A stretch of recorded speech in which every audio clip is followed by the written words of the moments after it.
Good morning, Sunday, March 3rd, 9:15 a.m. Gabe, Anthony, and I are here. Gabe is dissecting some information he got this morning from a friend of his and ours about the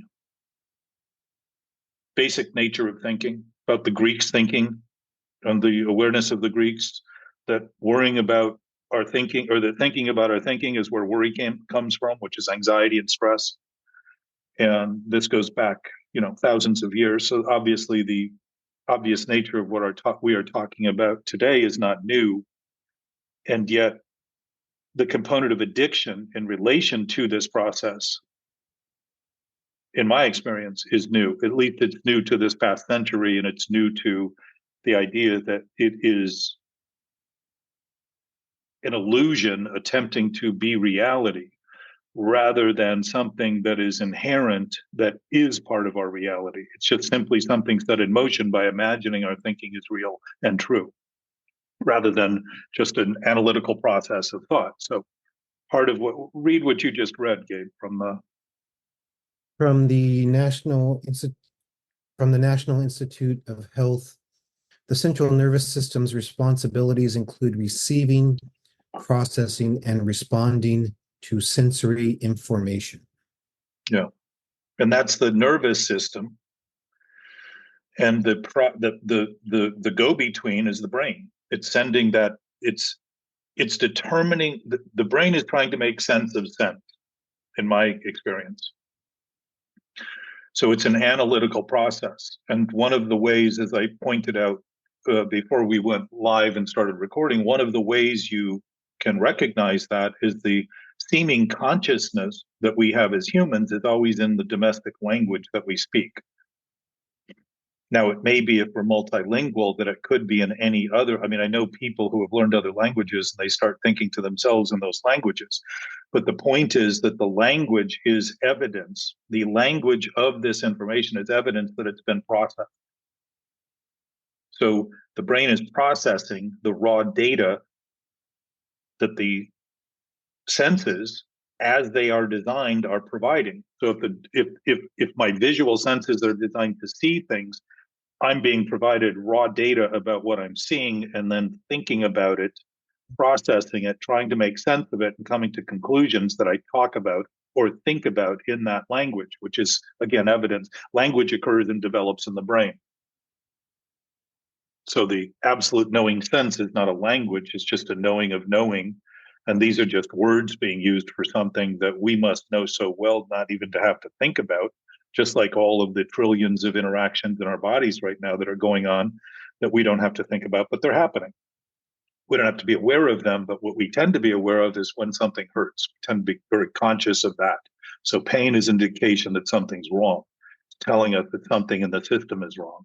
So too, the mental anxieties and the mental stresses and the deficiencies in all of our bodily systems, including the nervous system, when we undermine our potential to function by basing our thinking on the idea that it is reality, we have actually taken what is processing reality, thinking it becomes reality, and actually turn our back to reality, or think we can, in that sort of delusional state. Well, let's talk about that, Jack, because I think, for me at least, in the alcohol, is stop the data entry, stop the just Right. numb the hell out of it to oblivion, and I shall not have those thoughts anymore. Right. Stop the computer and pour gasoline down the zip drive. So, but you're praying for the same result that you got when you drank, oblivion. Yeah. Yeah. So to be oblivious would be to ignore things that are obvious. And to shutting off the senses. I mean, literally trying to put so much artificial depressant on the nervous system so that it has nothing to process. Well, you're actually creating a terminal condition that makes no sense. So the lack of processing is that you're coming up with a conclusion that's absolutely insane. That's the whole point. This is the mental obsession is an induced mental state. And I think, to be fair, in past conversations, I've talked about insanity being broad and including all insanity. My sense is, my best sense of what I've made of this and my experience is that if we can make something worse, we can make it better. And yet, if there's something inherently wrong with our body, our brain, if we are born with half a brain, there's probably a chance that we're not going to recover from that. And yet, there may be a chance that we can take what we do have and utilize it much better if we simply concede rather than try to have the half that we don't have, begin to consider that the half that we do have is, in fact, flexible and has some potential, and we can actually be better with it or we can be worse with it. You know, if we can do one, we can do the other. So if we can make it worse, we can get better. And I would say that within addiction, it's a pretty obvious experience that most people have that they're very good at making it worse.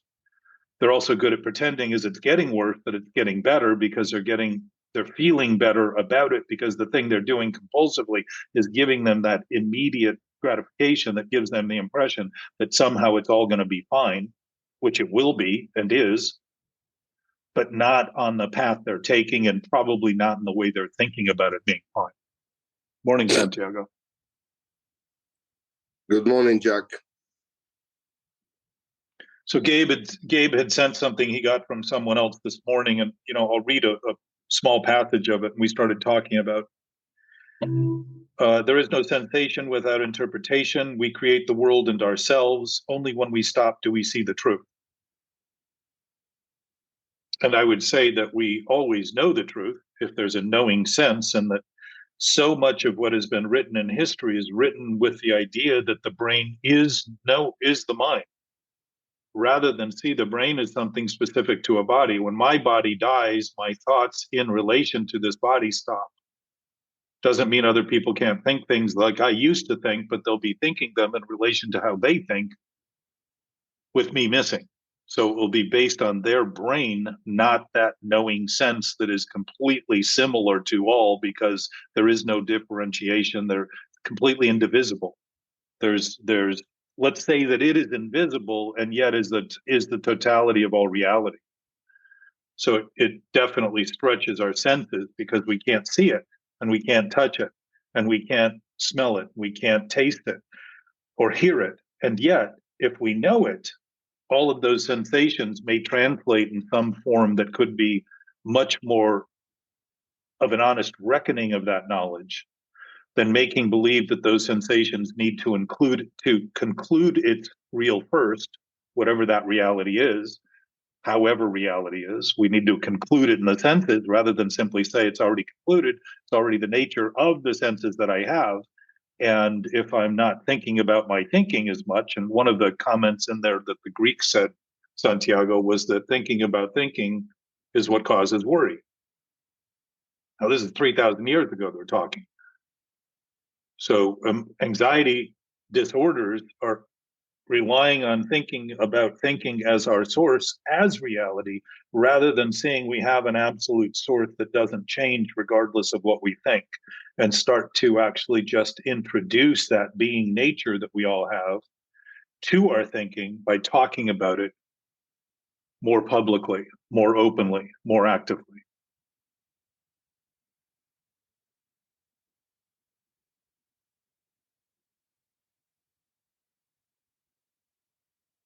Gabe, you might want to read Santiago also, that other thing about the nervous system and the translation, the analyzation and all that. Yeah, let me even go further. The central nervous system's responsibilities include receiving, processing, and responding to sensory information. The brain is an organ of nervous tissue that is responsible for responses, sensation, movement, emotions, communication, thought processing, and memory. Yeah. So the brain stem is where that all those nerves are coming up through the spine, and they spread out from the spine through all of our organs and bodily limbs and everything else. So that thing right at the back, underneath the lump in the back of our head, is where that stem is coming up into the brain. So the brain is a process. like a computer processor. And if the processor gets wonky or bad information in it, it starts to destabilize. And that's why computers are rebooted. And you asked, how do we reboot? Where's my control alt delete? Where's what? Where's my control alt delete buttons? Oh. I would suggest it's beginning to understand. Somebody said recently, I spoke at a meeting and they said that understanding is the booby prize. And I would suggest that we've been thinking obsessively so long that our understanding is actually misunderstanding, just like our perception is actually misperception. It isn't perception is the problem until we misperceive things that it becomes a problem. And understanding isn't the problem until we misunderstand things and think that they're real. So if the nature of our nature is natural and it's simultaneous between all of us, we don't have to think of it to know it. So to think that thinking is all we know is to begin to put a burden on the brain and the nervous system that's impossible. So what do we feel? Life's impossible. Life's hard. Life's complicated. Life's difficult. It is not complicated to life that it's doing what it's doing, since it's doing what it's doing without our thinking. Doesn't require our thinking and understanding. But if our understanding has been misunderstanding and our perception has been misperception, then we've been flipping everything around backward, trying to straighten it out rather than simply concede the fact that everything is already in perfect order. It isn't something I have to think is in perfect order. But when I begin to introduce that to my thinking has a chance to begin to stabilize, because now I'm putting things in proper order. I'm not creating disorder in my thinking. I'm relying on the natural order, which is that reality certainly preceded my brain and my thinking process. And so too the whole species that we're a part of. Our species has lived a very, very short time compared to the universe that seemed to know what it did to get to the point that allowed us even to function within it. Billions of years were spent processing its process, whatever it was doing. So there seemed to be some knowing nature, however we came about, to allow whatever happens and is happening to be happening. So you can call it God, you can call it spirit, you can call it infinite, you could call it absolute, you could call it nonsense. And in fact, there probably is no sense in it, because it's all knowing. It doesn't need to sense things. It doesn't live in that divisive, interactive, contemplative world. It's just a knowing of knowing. It's an absolute state of perfect peace and meditation. So I don't need to believe in it for that to be true. And yet, if I have any belief in truth as true, and getting to your point that you emailed me this week, Anthony, that when I start seeing things accurately, I can even see wrong as wrong and be right about it, where I'm not creating more turbulence in my thinking because I'm hammering down and doubling down on an idea that wrong is right.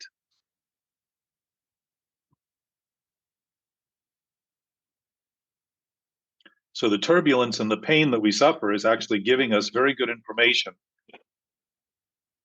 And to think of it as something to get away from is to think of it from an addictive point of view, and to begin to think of it as something that's absolutely an accurate assessment of how we're thinking right now is a willingness to grow from it and a willingness to learn from it and a willingness to notice that we have a perfectly designed guidance system telling us when we're wrong, if we're interested in listening. We don't have to. We're free not to. We're absolutely free to deny and defy and defend and go into a delusional state that defense and defiance and denial is going to, in fact, perfect our new reality, when in fact reality is already perfect.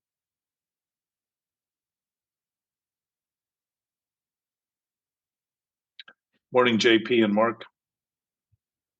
Hey. So read that again for JP and Mark, Gabe, if you would. The go from the beginning of that, because I think it's very interesting as a start point to the points that were made in the other text that you sent. Yeah, so we're talking about the brain, and the National Institute of Health says the central nervous system's responsibilities include receiving, processing, and responding to sensory information. The brain is an organ of nervous tissue that is responsible for responses, sensation, movement, emotions, communication, thought processing, and memory. So if we ask our brain to do what it can't do, which is to turn imagination, which would be a thought, that analytical process of thinking into reality, we're going backwards. We're asking it to, we're putting our brain on backwards. And the Greeks used to talk about the fact, I think it was Aristotle talked about the fact that we seem to be walking backward through life, only seeing what's already happened, not what's coming. Because we're literally backing through life. We're watching the results of what we're running into. It seems like if you had a car problem and you're trying to diagnose the car, this would be where all the problems are coming from. Everything you read in that is the processing, the thinking, the how your reality is. It's all, there's nothing else that could be wrong. It's that brain. It's not your arm that's doing it or your foot. But it isn't the brain, it's our choice. We are the observers of thoughts, and as a result, we are the choosers of thoughts. And it's my choice to have the brain do that it's doing what it's doing, just like it's my choice to put bad information into the computer program, and then think it's the computer that's screwed up when it can't handle the data. So it's getting back to that point earlier about if the brain is processing reality and we're subjecting it to the idea that it's creating reality, we've turned it backward. It's simply creating conclusions about reality.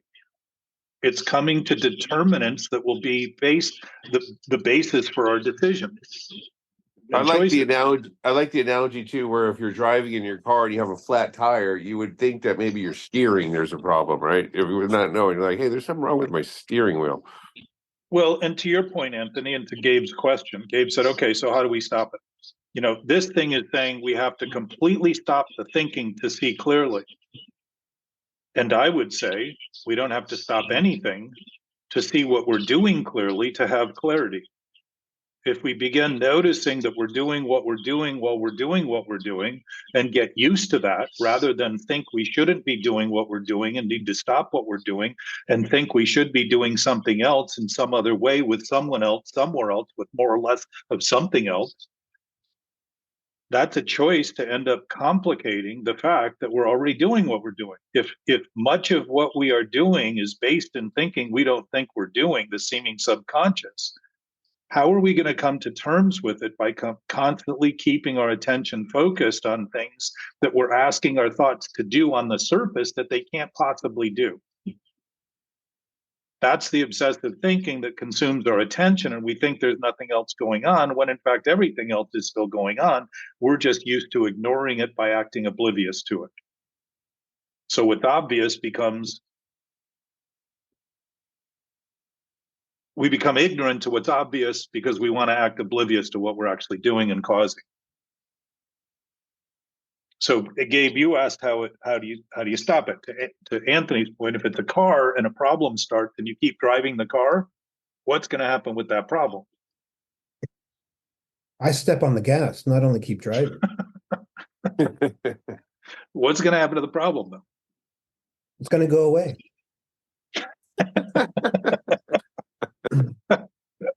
Oh, the prayers we have. So the problem is going to get worse, obviously, right, in mechanics. And the brain is basically an analytical processor, just like a computer processor, but much, much more developed than any computer processor on this planet. Much more capable. And if we're using it, if we're taking this capacity and feeding it garbage, just like they say in computer programming, garbage in, garbage out, we're going to feel like garbage. We're going to feel like shit because we're actually processing it in a way that isn't allowing that capacity to be expressed. So the fulfillment of our capacity is the actuality of our experience. And our experience tells us, we talk about being full of shit. We talk about doing shit. We talk about getting our shit together. We have shit to do. We talk about it openly. The idea that obsessive thinking has become so common is the idea that it is what thinking is in total, and it isn't. Thinking is designed to accurately express a knowing nature. That's what its design is. How we utilize it as thinkers are the choices we make to have it do what it can't do and make believe that it will someday if we just keep trying harder and harder and harder. So back to your point again, Gabe, is how do we stop it? It's to start to look at the fact that because we're backward in our thinking, we always think about how to stop something. So we're trying to treat the effect, which is what alcohol was, tried to make us feel better about what was happening because what was happening was worse, rather than looking at the cause, which is what the steps are designed to do, to help us begin to see honestly, responsibly, and accountably the part we've been playing, the role we've been playing, the lies we've been telling, the ideas we've been promoting that have no basis in reality except the thinking we do about them as reality. Step one's a perfect example. It's really referring to the fact that we have no power over alcohol. And the real power we think we have is over the lie that we can drink it. We can control and enjoy the drinking of it without any consequence, other than the euphoria that we seem to get when we start, but doesn't seem to last. So the problem gets worse because we're constantly treating it as though we need to feel better about something that's worse. And what's getting better is our delusional capacity to make believe that we've got it. And now I'm talking about being stark sober without the drugs, without the alcohol, without the chemical intoxication. And now we become intoxicated with the chemicals in our own bodily capacity that are being created as a result of the dismal thinking or the elated thinking, the fulfilled thinking. The capacity of our ability to express ourselves would probably create chemicals in our own physical experience that will allow us to do things that we haven't even yet imagined possible for humans to do, not just as human bodies, but in terms of working in concert with others, cooperation with others in the unified whole of the unification that we already have and are not using very well as a result of this sort of decrepit thinking we do in our own experience, thinking we're alone with it rather than seeing that we're impacting everything everywhere as a result of whatever we're doing that's deficient.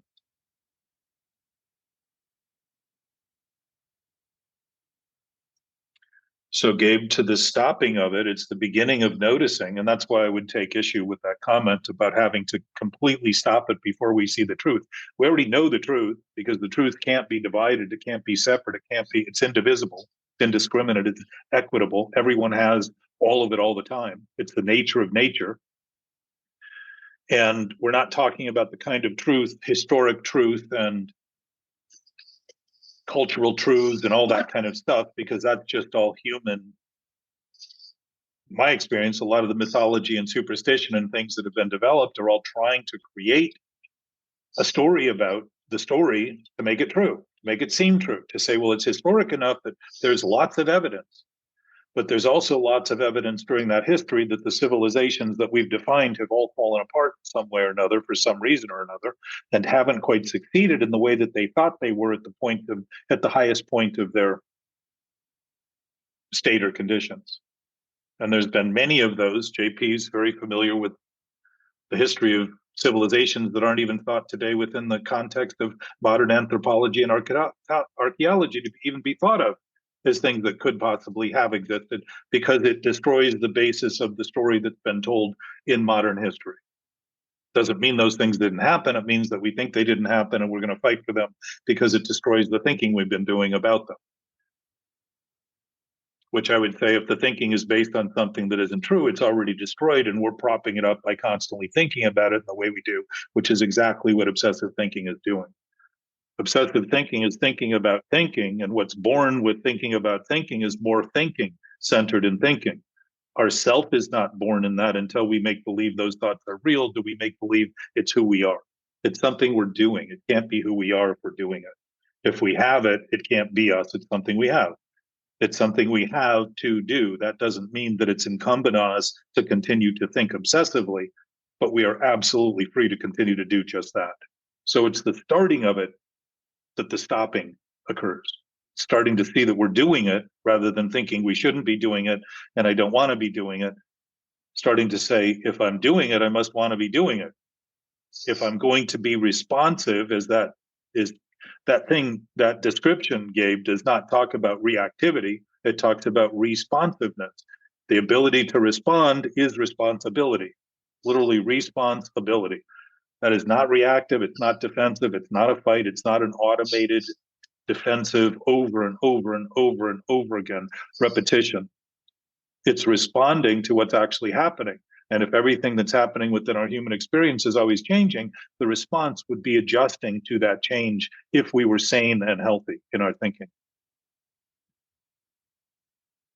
So it's the doing of it that's the beginning of seeing, oh, if I'm doing it, when I start seeing it freely that I'm doing it and realize that I must want to be doing it to be doing it, it becomes obvious that I have no obligation to continue doing it. When I think it's something I shouldn't be doing, which means that what's happening shouldn't be happening, that's a major conflict in my thinking about what's actually happening. And so I think it's the only thing I can do to continue to do the thing I claim I don't want it to continue to do.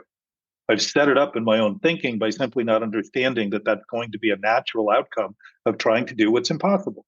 I'm going to always try and never do. I'm going to always attempt and always fail. That's the chronic nature of that thinking. So to understand it in understanding terms, real understanding terms, is to see that understanding as something under our standing, something that we stand on, like a foundation, is the same as substance, below our feet, below the stance that we take. So if we're understanding correctly, we're on a foundation that's absolute.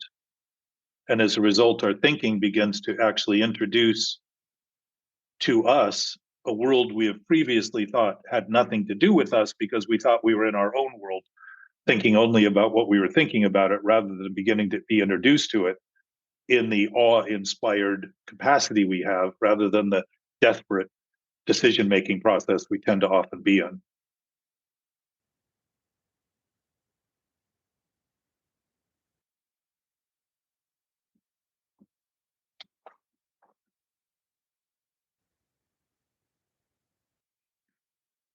So if we're doing it, we're doing it. And it might be worth admitting, good morning, Jana. Hi, good morning.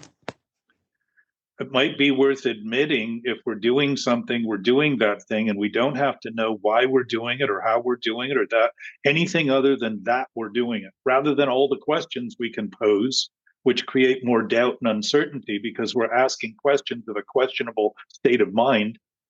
It's just going to continue to perpetuate more uncertainty and doubt. If we consider that we're doing it, that isn't the question. That's the statement. It's solid. We don't have to understand all those other deviations to simply concede that we're doing it.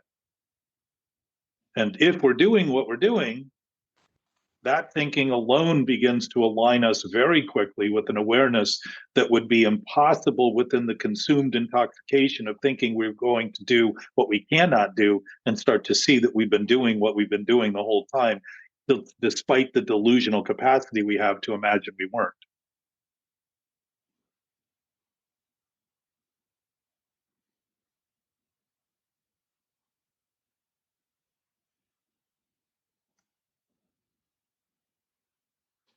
You know where the book says we'll swallow some big chunks?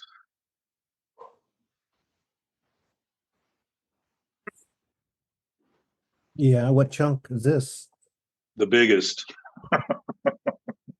Because first of all, it doesn't exist, but we've been choking on it, trying to act as though we were fine, trying to act as though everything was okay, trying to act as though feeling better about what we were doing would get us better someday, when in fact the better we were getting was better at denying what was actually happening. And that is not better. That's just more and more and more inanity and insanity and dysfunction.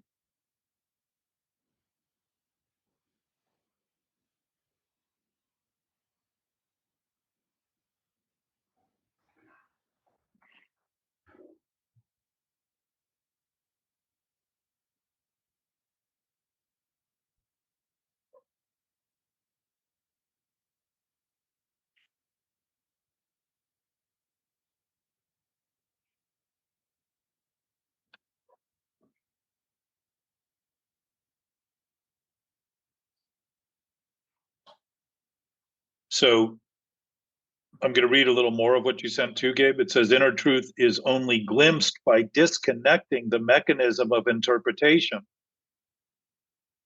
So that's basically asking to be in a coma in my experience. It's asking not to have a brain do what a brain does. I have no problem with a brain doing what a brain does when I let the brain do what it does. My only problem becomes thinking it shouldn't be doing what it does while I'm asking it to do what it cannot do. So we've gotten so accustomed to thinking that this is part of human nature. The sickness, the violence, the hatred, the greed, the excess, all those things are part of human nature when they're not. They're part of a nature of an obsessive process of thinking. That's it. It's insanity that all those things are the nature of and always will be, to the degree that we make believe that what we think is reality. We turn our back on absolute reality, which can't be done, by the way, because reality doesn't change. But if we think it's changing because of what we're thinking, we become intoxicated and consumed with that limited thinking and think it's our world and our truth and our reality and fight for it to the death, because we're being killed slowly by undermining every one of the bodily systems that are designed to help us survive and thrive. It's not just survival. Survival is bare existence. Thriving is a very different thing, because within thriving is abundance, and an infinite source certainly would indicate abundance as a natural consequence and or a natural essence of that. It would be so abundant as to be abundantly clear if we were thinking clearly about what was happening. That isn't to disconnect the thinking from its interpretive capacity. It's to begin to acknowledge that's what thinking does. It interprets. Once I start letting it do what it does, I'm not in conflict with it, and I'm not hamstrung, and I'm not seeing it as the only thing happening. So I begin to notice there's a lot more going on in my knowing nature and my awareness, and I can still have my thinking function properly on my behalf now, rather than dysfunctionally on behalf of a self that doesn't even exist, except to my thinking about my thinking itself. Have I imagined myself to be centered in that thinking?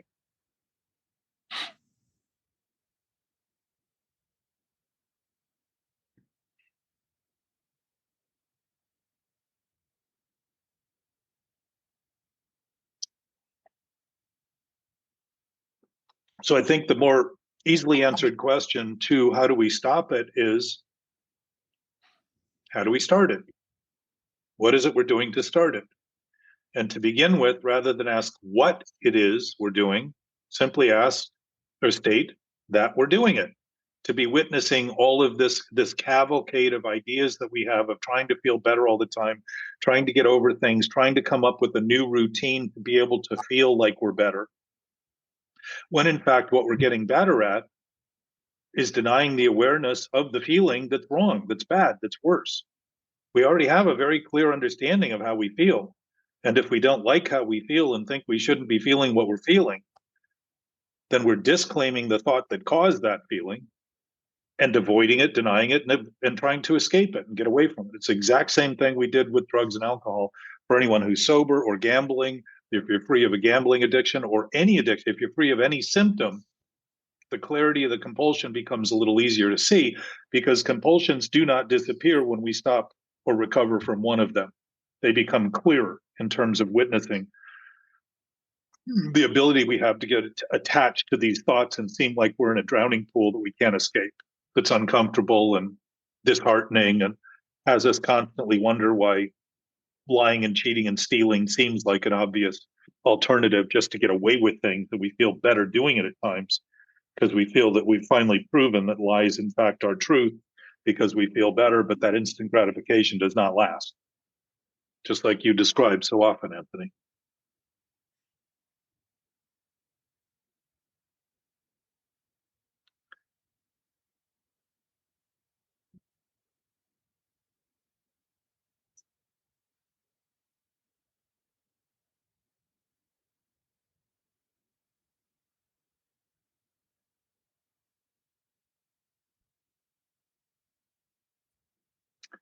So are we in a contemplative state of awareness? Yeah. Or just waking up on a Sunday morning? Waking up. Yeah, you're looking out into heaven somewhere.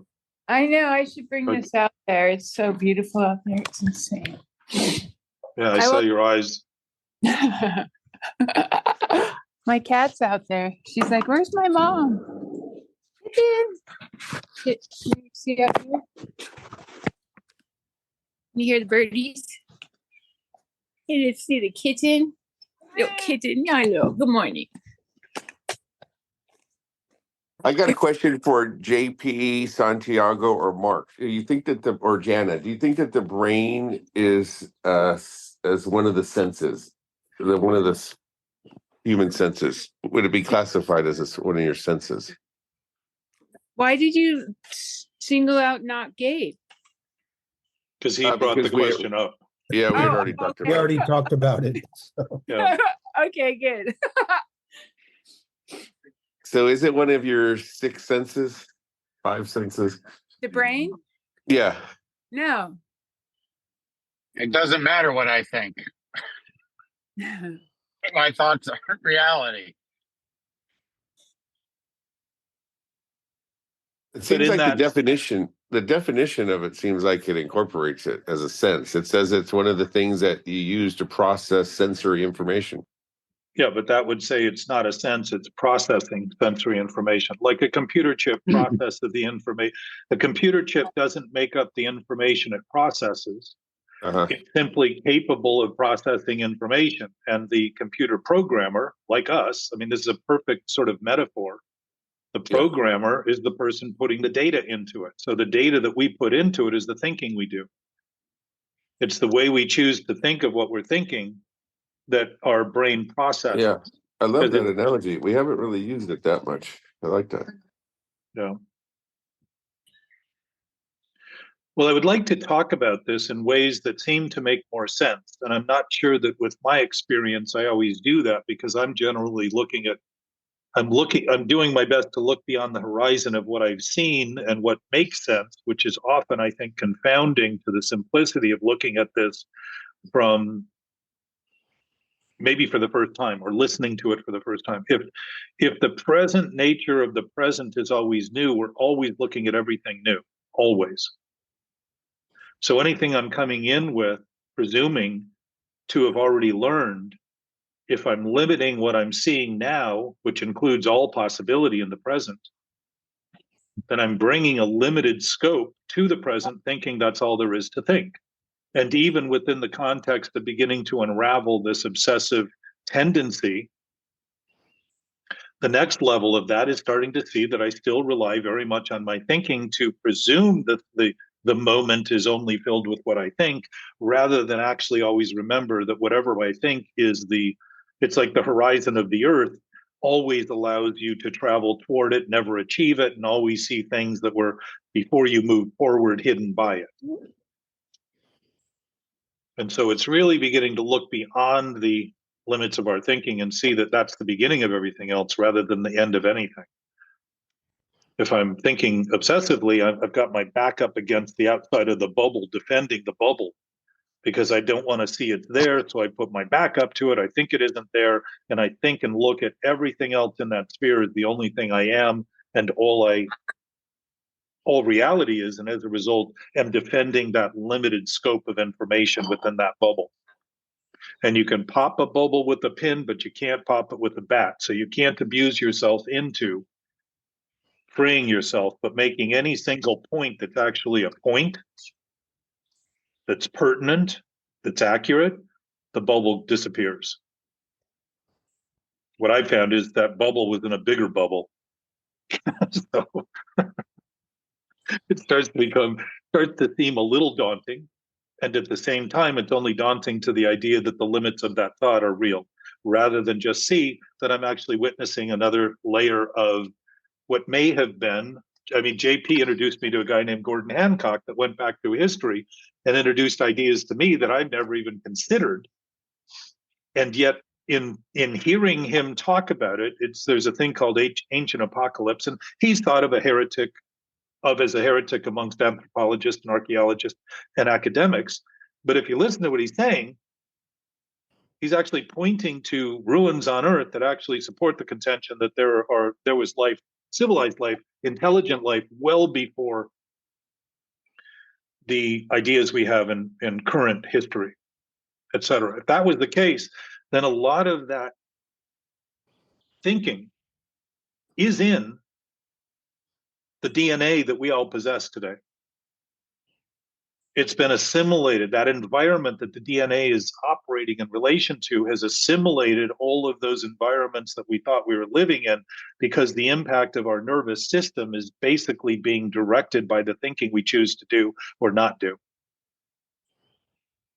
Seems to be the one fluid drive in there that we get to choose what we think and how we think, while the body seems to be doing what it's doing pretty well without us thinking about it at all. And yet our thinking can undermine every aspect of all of those things we don't have to think about for our body to be doing.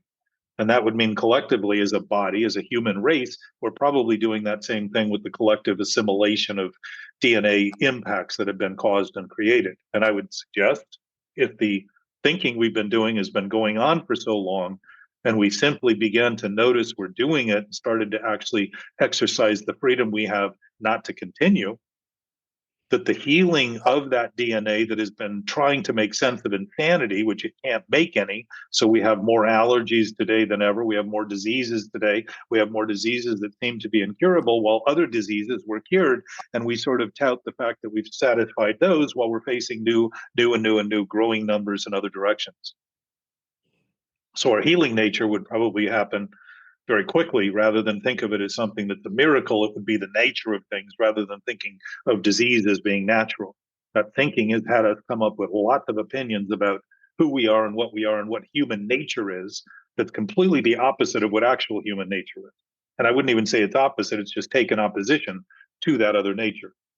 While that other nature cannot be opposed at all, because it's absolute, and it's the nature of nature throughout the entire universe. Not something I have to agree with for it to be. Like, to Mark's point, he doesn't have to think about whether the brain's a sensory organ for it to be a sensory organ. If it is a sensory organ, he doesn't have to attach the words to it to begin to let it do what it's doing.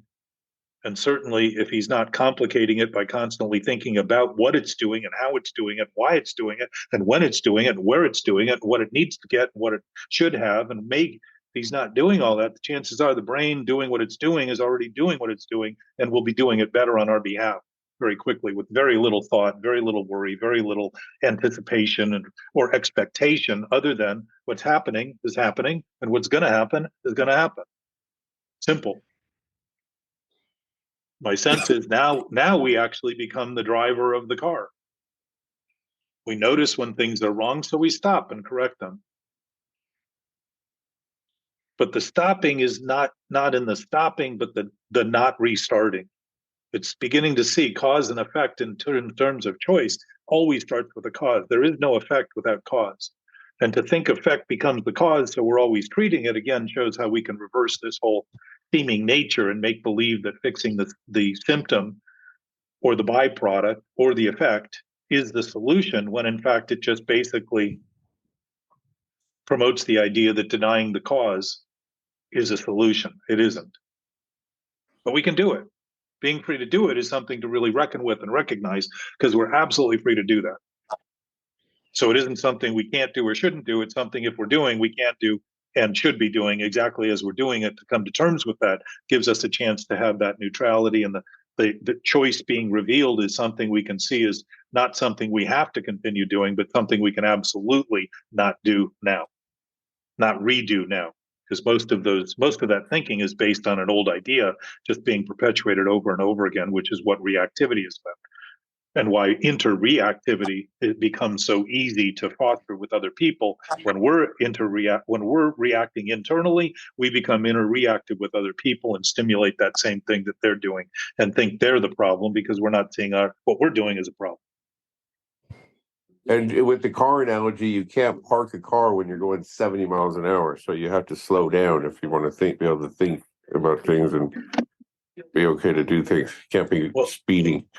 Well, I've seen cars at 70 plow into parked cars. So, but to your point, Anthony, the more we push the point, the more it's absurd it gets. So to think the only way we could park a car is to run into one that's parked,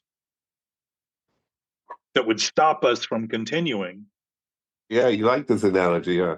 It's what obsessive thinking is doing. It's thinking, it hasn't gotten as bad as it can get. So I'm thinking I'm better off and wondering why I'm a little trepidatious in my experience, a little doubtful about what's going on, a little worried and desperate.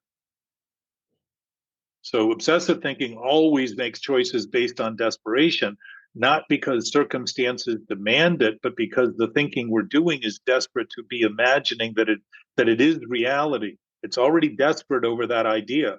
It's not desperate because of all of what it's manifesting in the world. The manifestations are reflections like standing in a mirror with a mask you don't like and telling the mirror to take the mask off. It's the immediacy of what we're thinking that's causing all of that, including the imagination that the manifestations we're creating and now narrowly focusing on. He's thinking that, he's doing that, she's doing this, she's doing that. If it weren't for them, then or there, I'd be better. That's all coming out of this attempt to escape and pin the tail on some other donkey than the actual donkey recreating the thought. So this is more about undoing than redoing. And it's not about coming up with a brand new way of thinking about it, because if we're thinking about it on the basis of something that's sick, we're just coming up with a new sick way, thinking it's novel and new, and I've got it this time and it'll be better, when it won't. It'll just be more of the same in a different way with different people, different places. It's kind of like a geographic, where you might get away with a bank robbery. When it comes to mental health issues, getting away with it is a clear indication that wherever we go, it goes too. We're going to take it with us.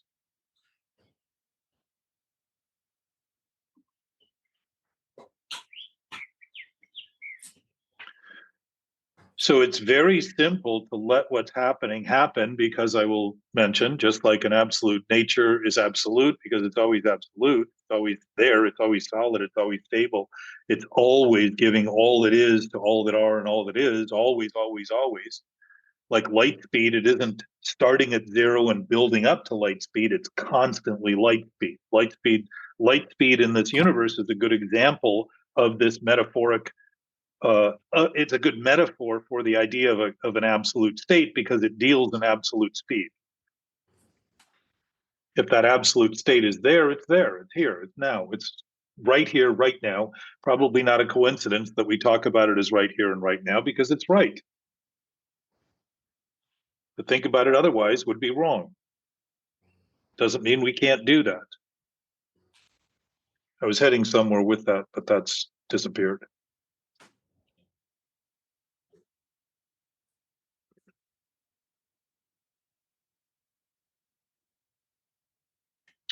Desperation is the foundation of obsessive thinking, not because of circumstances that we manifest, but because the thought itself is desperate, because it has no possibility of ever coming true. It's trying to turn fantasy into reality. And it isn't the thought doing it, it's my insistence that I continue to apply it in thought and think someday it will perfect what I already know is real. That's insanity. Insanity is often defined as doing the same thing and expecting a different result. In obsessive thinking, insanity is defined as doing the same thing, knowing the result, clearly knowing it's going to fail, and make believe that somehow if I do it more longer, because it is always new that I'm doing it, somehow it's going to turn into this newness that's going to be reality. What are your views on koi fish? I prefer goldfish the size of koi fish because they're much less temperamental.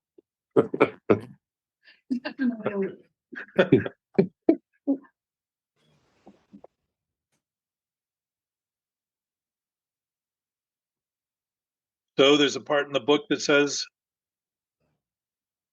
the program is simple, it's not always easy. What's simple about the program is it's based on principles. Principles are not negotiable, they're not optional, they're just fundamental states, mechanisms within this relative world. If life on life's terms has terms, the terms of that life are alive. They're real. And they're always going to be that way. So when Orville and Wilbur decided to make a wing and they kept going until they could, or because they could fly, they looked at it squarely enough to know that when it didn't fly, something was wrong, and what they did was correct it rather than bemoan it and wish it was right, or put somebody else into it and say, try this. Let's get you 500 feet off a cliff and we're going to push you over the edge. Or if my papers are unorganized and there's a mess, that's true. There's mess. It's only once I put something bad on that, like, wow, because of this mess, I'm a bad person, right? It's not that the mess is bad, really. It's just me putting my feelings into the mess. Well, the mess comes from the thought you have that things shouldn't be how they are. And that means now everything is a mess because nothing's how you think. It's not all going to be how you think it is if it's already how it is. Why do you have to think about it? The idea that we are doing that as a primary idea from each of our body means the lens of our looking is going to see everything wrong and everything. I have a tendency of doing that. I like things very neat and orderly. I like things where I left them. I like to find them. I like to be able to function in an environment that's supportive rather than feels like a hide and seek environment. So when I leave things and I populate drawers with things I'm going to need in certain locations, when they're taken from there, it throws me off. Now, I know it's possible. I just don't like that possibility. And I certainly don't like it when it happens because I have a preset notion on how things should be. Now, I don't have to think that I need to stop liking that or wanting that to become familiar with the fact that not everybody thinks that way. So, good chance anyone who is in my vicinity that thinks the way they do are going to do things that don't quite fit that model. And I could go crazy about it, or I could just say, of course, they're doing what they think is right. And collectively, my sense is we would be doing things better in ways that serve everyone because we would quickly look and say, wow, that really works. And rather than be reactive about trying to defend the ideas we have as being right, we would immediately adjust, as in that thing you read from the medical, whatever it was, Gabe.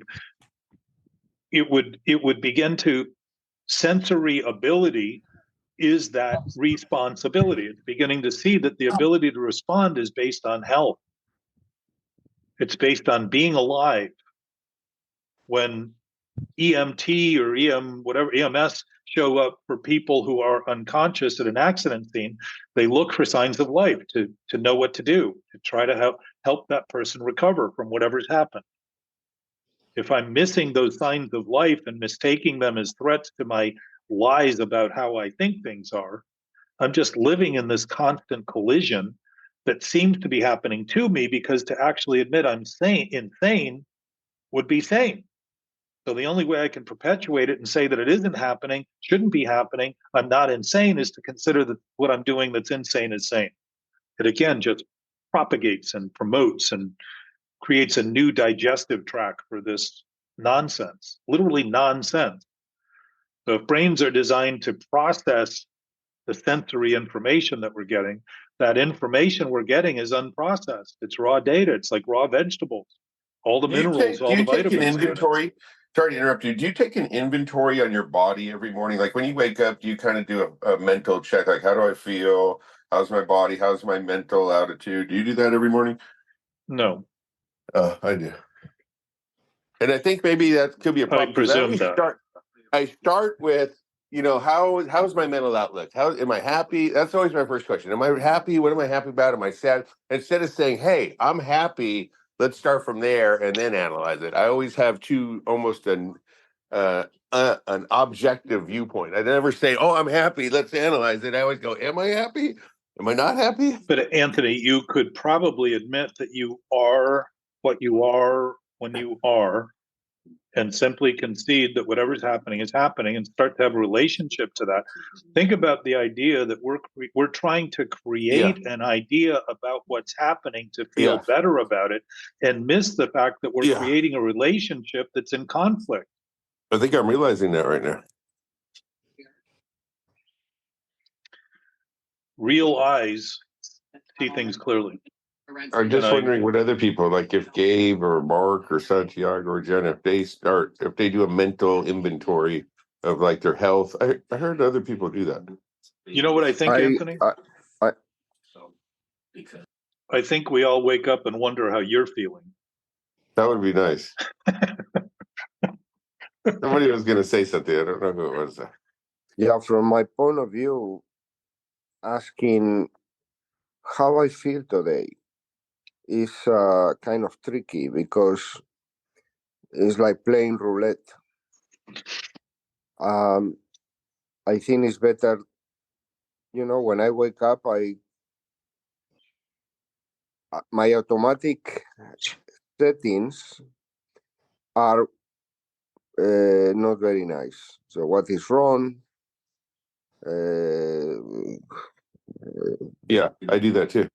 The share channel is there playing. So what I do is I just consider all the things that I have to be grateful for, and nature. Looking at nature, just looking at the sky or whatever piece of nature is around me, puts me in a frame of mind where I am not playing the Russian roulette to the last thought or feeling that comes to me, but I am setting the day. I am kind of choosing how my day is gonna go. That's what I do, Anthony. Interesting. Thanks. You start off with the same channel I do sometimes, it sounds like. Well, if the impulse has been the whole time that how we think of things is how things are, then how things actually are is being avoided by making believe we need to think of new ways to think about them to feel better. The point of this discussion is starting to notice that whatever we're feeling at any given point is the sum total of what we are doing right now. And if I don't like what I'm doing and I immediately try to figure out how to feel better about it, I'm missing the advantage of the information I'm getting in the present that's telling me about thoughts I'm having that I probably don't even think I'm having, and constantly feel caught off guard by, because I'm constantly on guard against admitting that essence is in fact something I'm doing. It isn't some vague thing that's happening to me.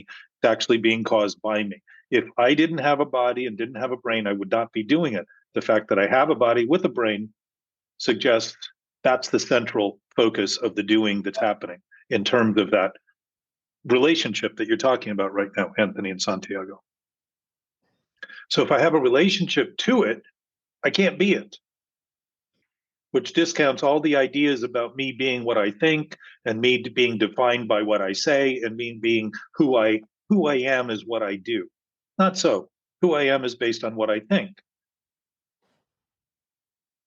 Or what I do is based on what I think. And that includes what I say, how I think, what I say, and what I end up acting out of. All those things are based on my thinking. If my thinking's twisted, then every one of those steps is going to be twisted. I'm going to use words that try to cover up, look better. I mean, I think we even missed the idea of how I feel. Think about that. That's really a question, is how is it that we even feel? Think about that in relation to what Gabe read. This physiology that is providing us the chance to even have emotion is extraordinarily complex if you think about it in relation to understanding it.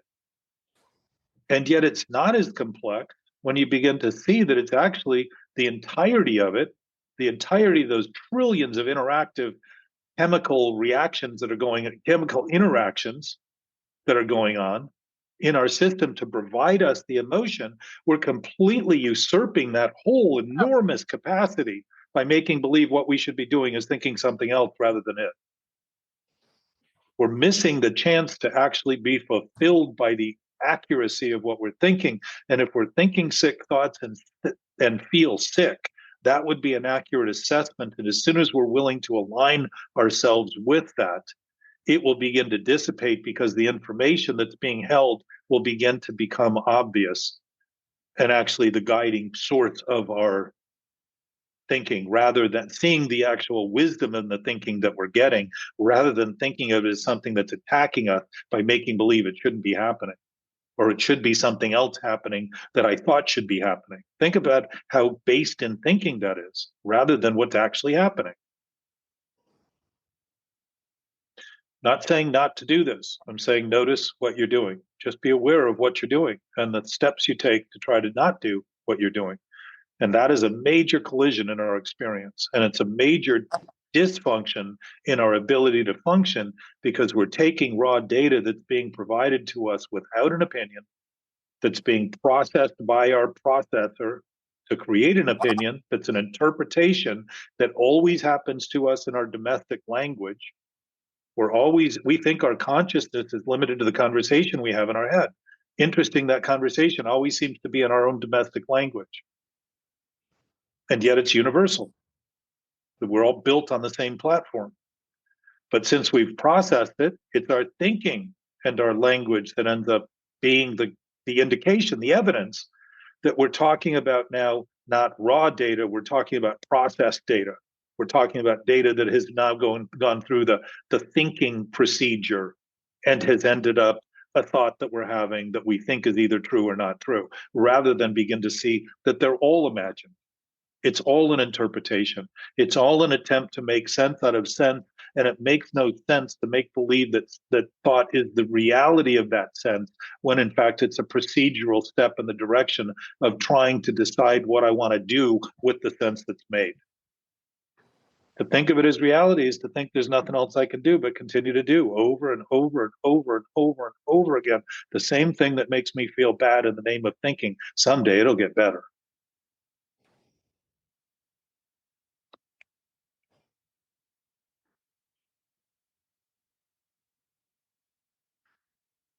We're always doing what we're doing. What's happening is always happening as it's happening.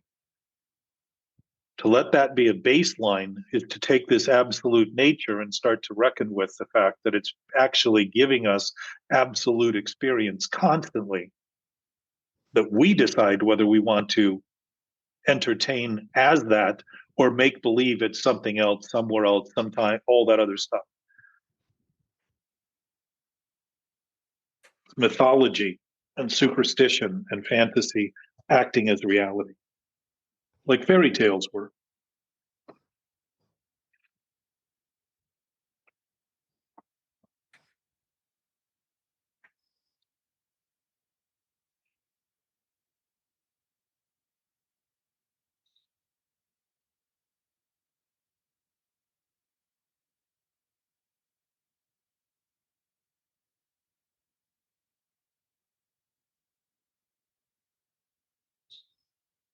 So if at least So, you're aware that the car is having a problem, at least you got somewhere to go. If you're driving a car and it's got a problem, you don't even know it.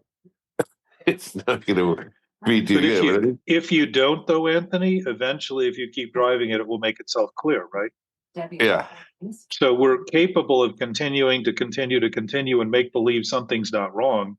But why is pain the touchstone of spiritual growth? Think of that. It's because at a certain point, none of us can tell each other what to think or how to think. None of us. We are all given that freedom to make choices, to make conclusions, to decide things. So if pain is the touchstone of spiritual growth, it's because that car hasn't made obvious what's wrong, and we keep driving it and aren't even aware while within the experience of our experience, there's an awareness of it because the engine doesn't have a brain thinking about it. The engine is made up of the knowing nature of the molecules and atoms, Yeah. all of the other things. Like it's aware that something's wrong without having to be aware of it, because the wrong is the awareness of it. If we're not paying attention, it's going to get bad enough where eventually we will. It's like running out of oil. If you run out of oil, you can drive for probably 10 miles, but eventually that engine's going to seize. Right? Yeah, and I guess there's a fine line between worrying about how your car's driving too much where you can't even really drive it or you're not enjoying it because you're checking every 5 minutes, and paying some attention to the gauges and not really worrying. If you worry about it too much, it's not fun. Well, think about the worry we're doing about that in our thinking is actually an accurate admission that we're doing something that we should be worried about. Uh-huh. Talking about the immediacy of this experience we're having is starting to say that the feelings we're having are actually accurately assessing, rather than trying to feel a certain way we think we should be feeling. Start to notice the feelings are actually perfectly accurate assessments of what we are doing, the collective information that has come through trillions of interactions, chemical interactions, to end up having been thought about to be a conclusion in our thinking, are coming from the essence of essence, the knowing nature of nature. They're processing through our body. We don't have to think about them correctly to be given information that's correct. And the problem with obsessive thinking is to think the worry means we should not be worried, rather than say, wait a minute, I'm doing something right now, causing worry because it's worrisome to my body's health, my nature. I'm doing it right now. It's happening right now. It isn't something that I'm going to push aside and think I'll get to later. It's happening now. If I can concede that in this text that you sent, Gabe, where it says, if we can withdraw the activities of the senses and isolate that part of the mind responsible for filtering sensory input, then we can temporarily shut off the ongoing process. This all seems so mechanical, and there's things that have to be done. It isn't.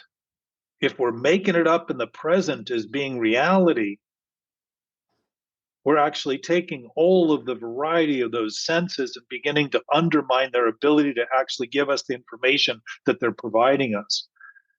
And the worry comes from knowing, just like self-centered fear comes from the idea that there is a self-centered in our thinking. There isn't.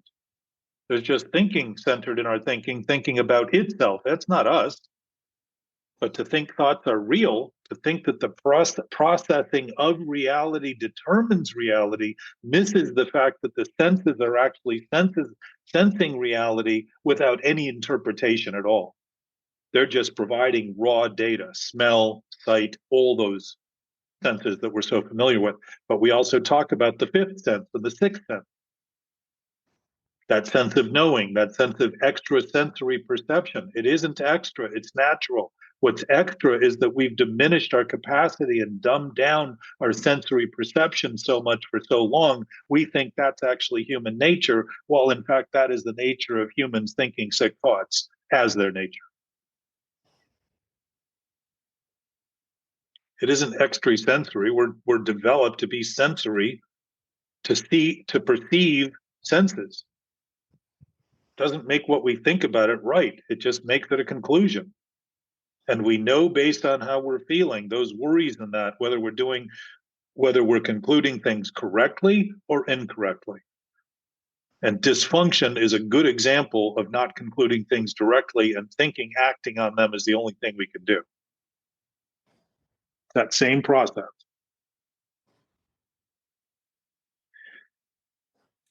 Obsessive thoughts have desperation as their foundation for decisions. Not a good place to make decisions from, because it tends to create desperate decisions, desperate actions, desperate measures. Inspiration on the basis of absolute knowing is always inspired and will continue to create inspired conclusions and outcomes and express the ultimate capacity rather than the diminished capacity of our thinking. Our nature is absolute. Our nature is nature. Our nature is absolutely correct and at perfect peace. That's our nature. To think of it otherwise is to think thinking is the dominant source of reality. Not true. What are some common misconceptions? Well, that who we are is what we think, that how things are is how we think of them, that thinking is reality, that we have a self that's determined in thought, but we don't think about it. We think of that self as ego, as though it has its own life. We've given life to things that have no life because there is no limit in life. There is no vacancy in life. There is no diminished capacity in life. It doesn't need our help to fulfill it. The fulfillment of it is the expression of the already existing life. We talk about creating things. We don't create things. We basically transform existing reality. Airplanes aren't real.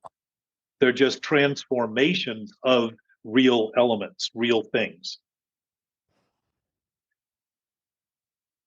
If my relation to those things is based solely on the idea that I'm only what I think, my relation to those things is corrupt at every level, and I'm constantly going to think I need more of those things because I'm missing the lack of substance of my thought has no basis at all, and I think more of those things is going to fill the lack of substance in that thinking, and it can't. Zero as a denominator will always eliminate any numerator of any size, any amount, any type, any color, any shape, any form. If I have no substance in my thinking, I have no foundation to stand on in my actions. And I'm going to feel queasy, nervous, like I'm seasick, because the motion of that constant gyration that I'm subjecting my body to feels like I'm at sea rather than on solid ground. And we talk about wanting to be grounded and yet create all of these other effects that give us the sensation that we're lost at sea. Nausea, nervousness, all that stuff. We have about 38 miles of nerves in our body, which when people say you have a lot of nerve, they're right.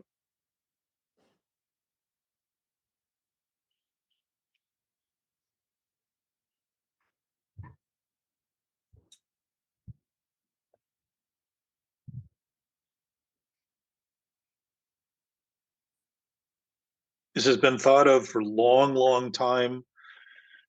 My experience is that it is it has not been thought of accurately enough to notice that this addictive tendency has been a plague in humanity for as long as modern written history has been written. When self-indignation, the idea that someone else is thinking, drives me to think that I am so indignant that I can kill them or oppress them or suppress them or manipulate them or take what is theirs. Based on that thinking, something is seriously wrong with the thinking. It's against nature to do that. It's not healthy within the organism's drive to survive and to thrive. And all organisms want to do that. It's no wonder our thinking wants to do that too, but having no basis in that obsessive thinking means that basically we're trying to survive by being less and less functional. And we're thinking we need to pray more and more for good things to happen because the things we're making happen and creating are less and less useful, less and less helpful.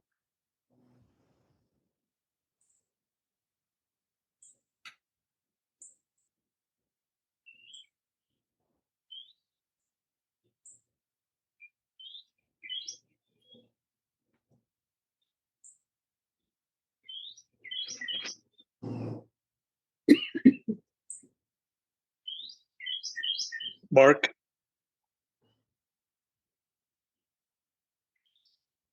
Mark? Yes.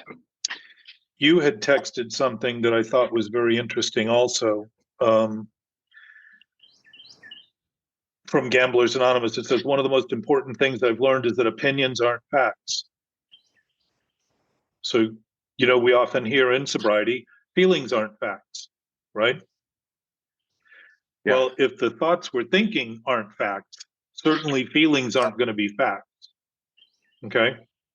Nor emotions. Yeah, well, they're the same. Emotions Okay. are basically the feelings. But in fact, the feeling is an accurate assessment of the thinking. It doesn't mean the thinking is real, and that's why when we worry, we're feeling thoughts that are worrisome. Why are they worrisome? Because they have no basis in reality. They're not going to be useful. They're going to cause harm. They're going to depreciate and undermine and destruct other people and places and things. They're going to be toxic. They're going to be polluted. They're going to be corrupt. So we're worried.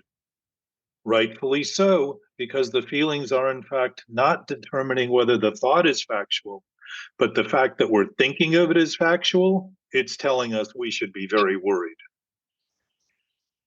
And so we are. To think of getting over that, back to Gabe's question, is how do you think of this? To continue to think you need to get over that thinking and that feeling is to constantly perpetuate the thinking that's causing it. In the name of thinking, getting better than it, getting over it, feeling better about it, and getting over it and getting through it is the answer, when in fact you're hammering down that nail a little deeper into the wood. So it can't be pulled out at some point. It just seems to be intrinsic to our life. I'd like to bet on that. Well, you've been betting in this discussion for years.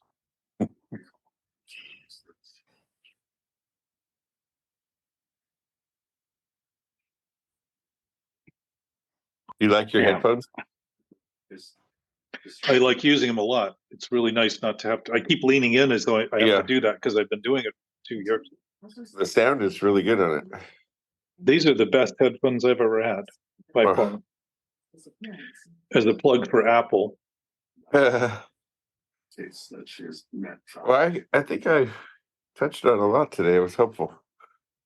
Anything that's wrong, just the way I'm interpreting it. I never really thought that. I thought it really was wrong, and I happened to be interpreting it somewhere. But it's really to that point, though, Anthony. If it's wrong, it won't apply. Well, let's finish on this. The rubber meeting the road, per se, in this discussion is not what I say. It's what you do with it. And it isn't what you do with it in terms of your thinking, but it's your willingness to begin to apply it in terms of the extension of your actions, your words, the steps you take, and to see, is it working? Is it actually am I functionally literate enough to have read the body language accurately? And rather than be at odds with it, start to contend with, or not contend, but to confirm, to feel confirmed by what's going on and begin to act in ways that can be confirmed as sane, because you start seeing there's benefits, there's usefulness. Other people are actually witnessing you start to function with a greater ease. Like the acrobats, they used to talk about that. Walking those tightropes with the greatest of ease. Very daring steps taken, but done with a great sense of ease, practice. And that exercise, in our experience, is beginning to actually just think of things. And there's a tendency in obsessive thinking to think, well, I already know that. I don't need it.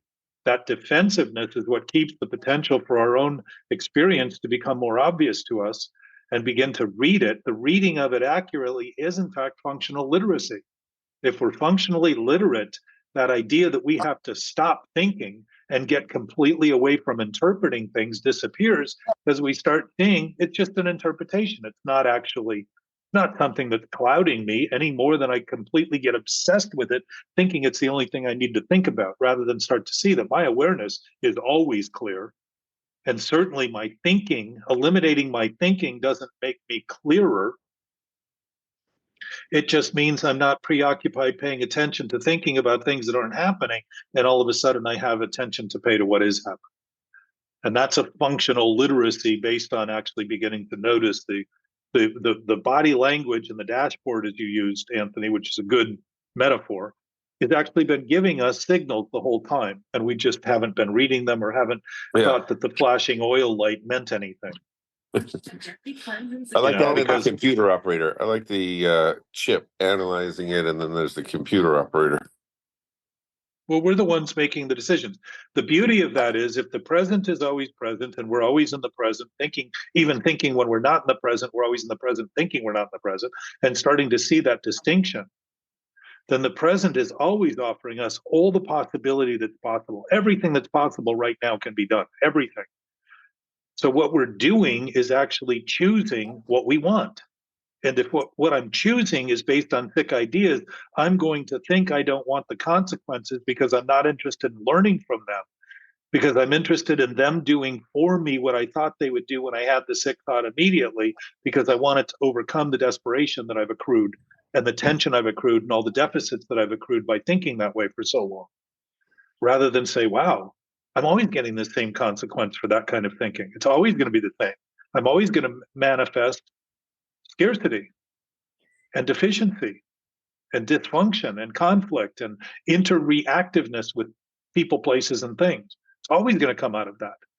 That's our guidance system saying, like when we have the GPS on and we make a wrong turn, it says return to the route, make a right turn, make a U-turn. It's telling us get back to the route. If I'm going to guide you, it's going to be an accurate guide. You might want to listen to what I have to say. And that knowing nature is always knowing for us. We always know. The difference is one is peaceful, one is not. If we're feeling a sense of disruption, it's worth noting that disruption has to do with how we're thinking of things, not how things are. There is no disruption in the universe. It's all doing what it's designed to do perfectly enough for us to have this moment and this small time that we spend together on the planet and for the species. It's a story. I don't know if you all listened through. I included a thing from Deepak Chopra that Santiago, you may really appreciate, but he said, I've been looking my whole life for Deepak and I can't find him. And he said, so Deepak Chopra is basically an authentic deep fake. He's just speaking to the point that these ideas we have about ourselves don't exist. They're just illusions. And what would we be doing with life in terms of expressing it if we were actually expressing things accurately rather than inaccurately, dysfunctionally, in discord, in this constant conflict and conflict that it seems to be so consuming that it's all that's going on, when in fact we've tried to pay attention to the desperation, thinking that more attention of the same basis will somehow resolve it, when it just continues to make it grow. So I like the two analogies that came up today as well, with the car and the computer. But what I want to bring to the group is what happens like when we do an action that we're in conflict with after we've done it. And I have this obsessive thought about it and fear over it, because maybe it wasn't the most ethical thing. Well, think about the fear, Mark. Why would you feel fear if what you were doing wasn't causing fear? If it wasn't ethical, then it means it's immoral. If it's immoral, it's insane. It isn't insane to do things immorally. It's insane to think they're true and they can't be undone. That's the insanity. This idea of addiction has us think that once it's done, we're just doomed forever. When in fact, if it's taught us anything, it's certainly taught us not to repeat the same thing if we don't want to do that. But it's also taught us the freedom we have to do that and to start to embrace that rather than think of it as something that shouldn't have been done. Once something is done, by the way, it's done. Right? This moment is the culmination of everything that has ever happened. Every thought that's ever been had, every thought that hasn't been had, every action that's been taken, every word that's been spoken, every movement that's been made. But are my fearful thoughts not reality? They are reckoning with the fearful thoughts you're creating. And the reason they're reckoning with it is because you think they're true. They're not true, they're just thoughts. When you begin to see that you're imagining things, you're not going to be afraid of those things you've imagined, because you haven't imbued them with the permanence that they exist as though they have a life of their own that can attack you. And what did you used to say, Anthony? And they can be intrusive on you. They can attack you. They can violate your defenses. And you're going to start to see that you've been defensive against those things because you thought life was about defending against thinking. So it doesn't have to be true for you to be having a feeling, because like in a dream, right? The dream feels real as long as we think we're in the dream. Lucid dreams, which has been talked about more recently, is people who are actually noticing they're in a dream. And if you begin to actually, I think Gabe, somebody was working on this. There were some steps somebody had designed to help people become more familiar with their dreams. But if you simply consider in your awakened state that when you dream, you're actually dreaming, and start realizing that you can actually witness the dreams from the witness standpoint rather than thinking you're in the dream. So that what happens in the dream doesn't scare you, because now you realize you're creating it, you're having it. You're not it. It's the exact same thing we do with our thinking. We're in a dream state while we're awake, imagining that what we're imagining is in fact reality, which puts us to sleep effectively to reality, because our preoccupation and intoxication with the thinking all of a sudden becomes so desperate we do more and more and more of it, because we think the thing we're thinking is real rather than simply seeing. Thoughts they manifest effects. If I'm thinking everybody in the world hates me, I'm going to have an effect that makes me very suspicious of everyone in the world. Doesn't mean my thought is real. It means my body is allowing me the freedom to do whatever I want with my thinking, and it's going to give me a reflection of that thinking, so I have some perspective to weigh in on what I'm doing. We're in a relative experience in this universe. We can see it from an absolute point of view because the cause and effect are always connected and immediate. They're not eventual. The effect is not eventual because we deny it. The engine with no oil does not have oil while it has no oil because it hasn't broken down, because we're not aware of it, or we think we're not aware of it. Just like we're aware of what we're aware of, regardless of what we're thinking. To begin to concede that will have you much more sensitive to the process you're in than making believe you're not aware of it, you can't know it, and all that other kind of stuff. And then you're committed to the thought, so that any knowing of it would be repulsive to your idea. Is that coming close?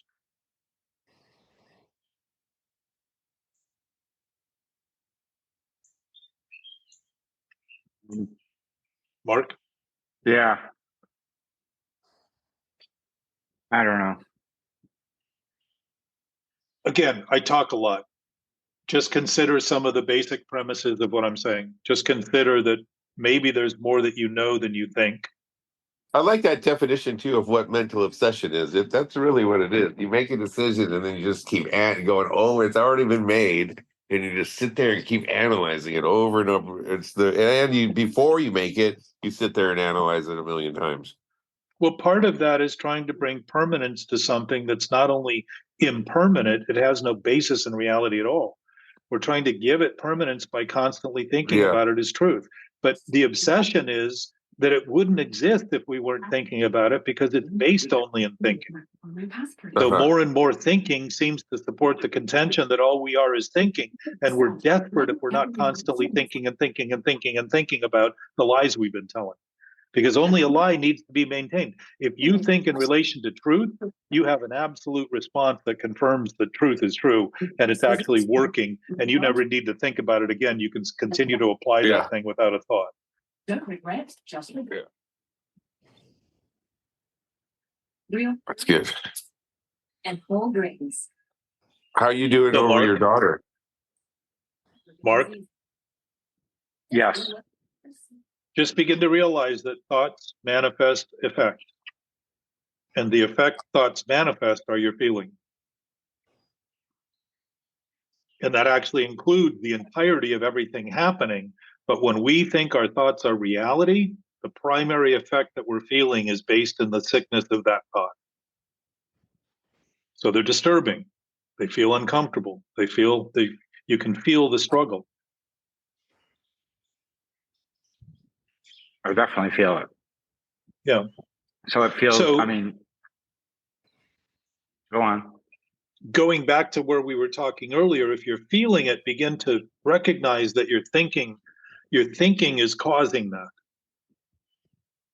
And as you do that, you're actually looking at the source of the problem rather than thinking you are the problem, or life is the problem, or reality is the problem, or God doesn't care about me as the problem. You're just beginning to actually line up that in this relative experience, if we like something that's good, it's because we don't like something that's bad.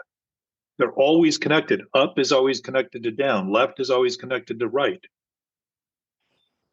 If we have an absolute source, though, it isn't relative. It's absolute. It does not change. And to begin to notice that and just express that to our thinking is to begin to introduce our actual self, this thing we call self, but it isn't self because we all share it. It can't be divisible, so it can't be mine and not yours. So it must be something that we're all actually sharing. And it must be cooperative, seamlessly cooperative and intimate and synchronous, meaning it's happening simultaneously where everything's happening simultaneously everywhere anything's happening. So it's completely inclusive, not divisible, not exclusive at all, not pretentious, not excessive, just as it is, as it is, as it is. As is, as is, as is. Like when you buy a car as is, you take it as it is. So if you begin to notice that, you're actually you're actually introducing your being nature, which is our being nature, because it's the nature of being and nature, to our thinking. And our thinking will obviously relax quickly when it's been let off the hook of making believe it needed to determine reality and come to the conclusion of reality and finally resolve reality, when in fact even asking it to do that is insane, because reality is not unknown, it isn't unseen, it isn't unheard, it isn't any of those things we would ascribe to it, because we can't do those things about it, because it's not tangible in that same way. And yet we know it. We know it, or we wouldn't know so clearly when we're wrong and when we're immoral, just like you were talking about. You wouldn't recognize that immorality of that action if you didn't have clarity. It might have taken the steps you took to have the perspective to see it, but the idea that we don't know when we're doing things shows how used to the idea we are that we have to do things and try them before we can actually know better. And that isn't a bad thing to do either. I'm not saying not to do that. But in our essence of sensitive awareness, a real awareness, we don't need to wait. We know immediately just by trying the thought on if it's right or wrong. And the difference is when we know it's wrong, we pause. We just don't act in doubt. We don't act when agitated. We don't take it any further because we're being told you're not this cake is not baked. You're still thinking about it in ways that aren't accurate. You're thinking about it in ways that aren't true. Can I still act? Absolutely. Will it be the best thing I could do for that moment? Yes. In the greater sense, that knowing nature starts actually making decisions of knowing about knowing in ways that will have us say, wow, I never would have thought of that. Admitting clearly that it wasn't coming out of our thinking, it was a knowing of knowing and intuition. That's what wisdom is intuitive thinking. We've designated as kind of like unconditional love. Love is unconditional. Thinking is intuitive. We've turned it into thinking it isn't intuitive because we think insanity has become our only sanity. We've done it so long, we think it's so natural, but it isn't natural. It's been abnormal and completely objectionable and repulsive the whole time. We've just developed all sorts of strategies to think we're overcoming it when in fact our body is bearing the weight of that. We're killing ourselves prematurely because the anxiety and stress is basically the root of every known disease to human. So it's a self-induced, and I wouldn't even say self-induced, I'd say thought-induced, even though I just said self-induced. It's an induced state of thinking and seeming mind, but mind and body are not the same. Mind is a knowingness. Thinking is created in brains and bodies, in the bodies of brains, in the bodies with brains.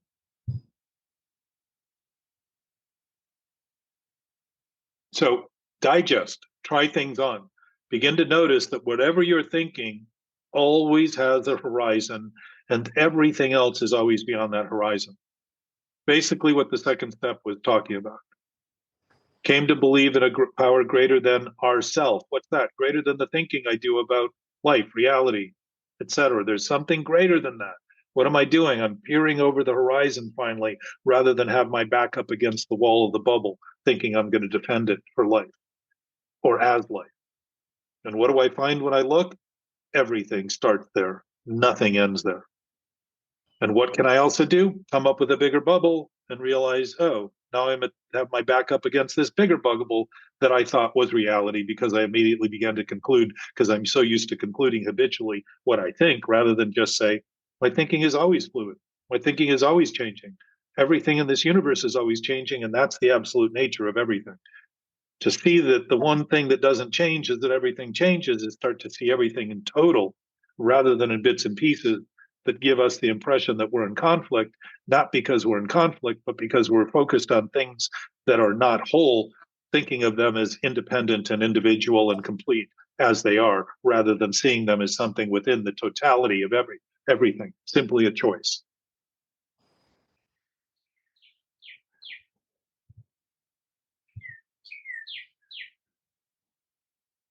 So try it on, wear it.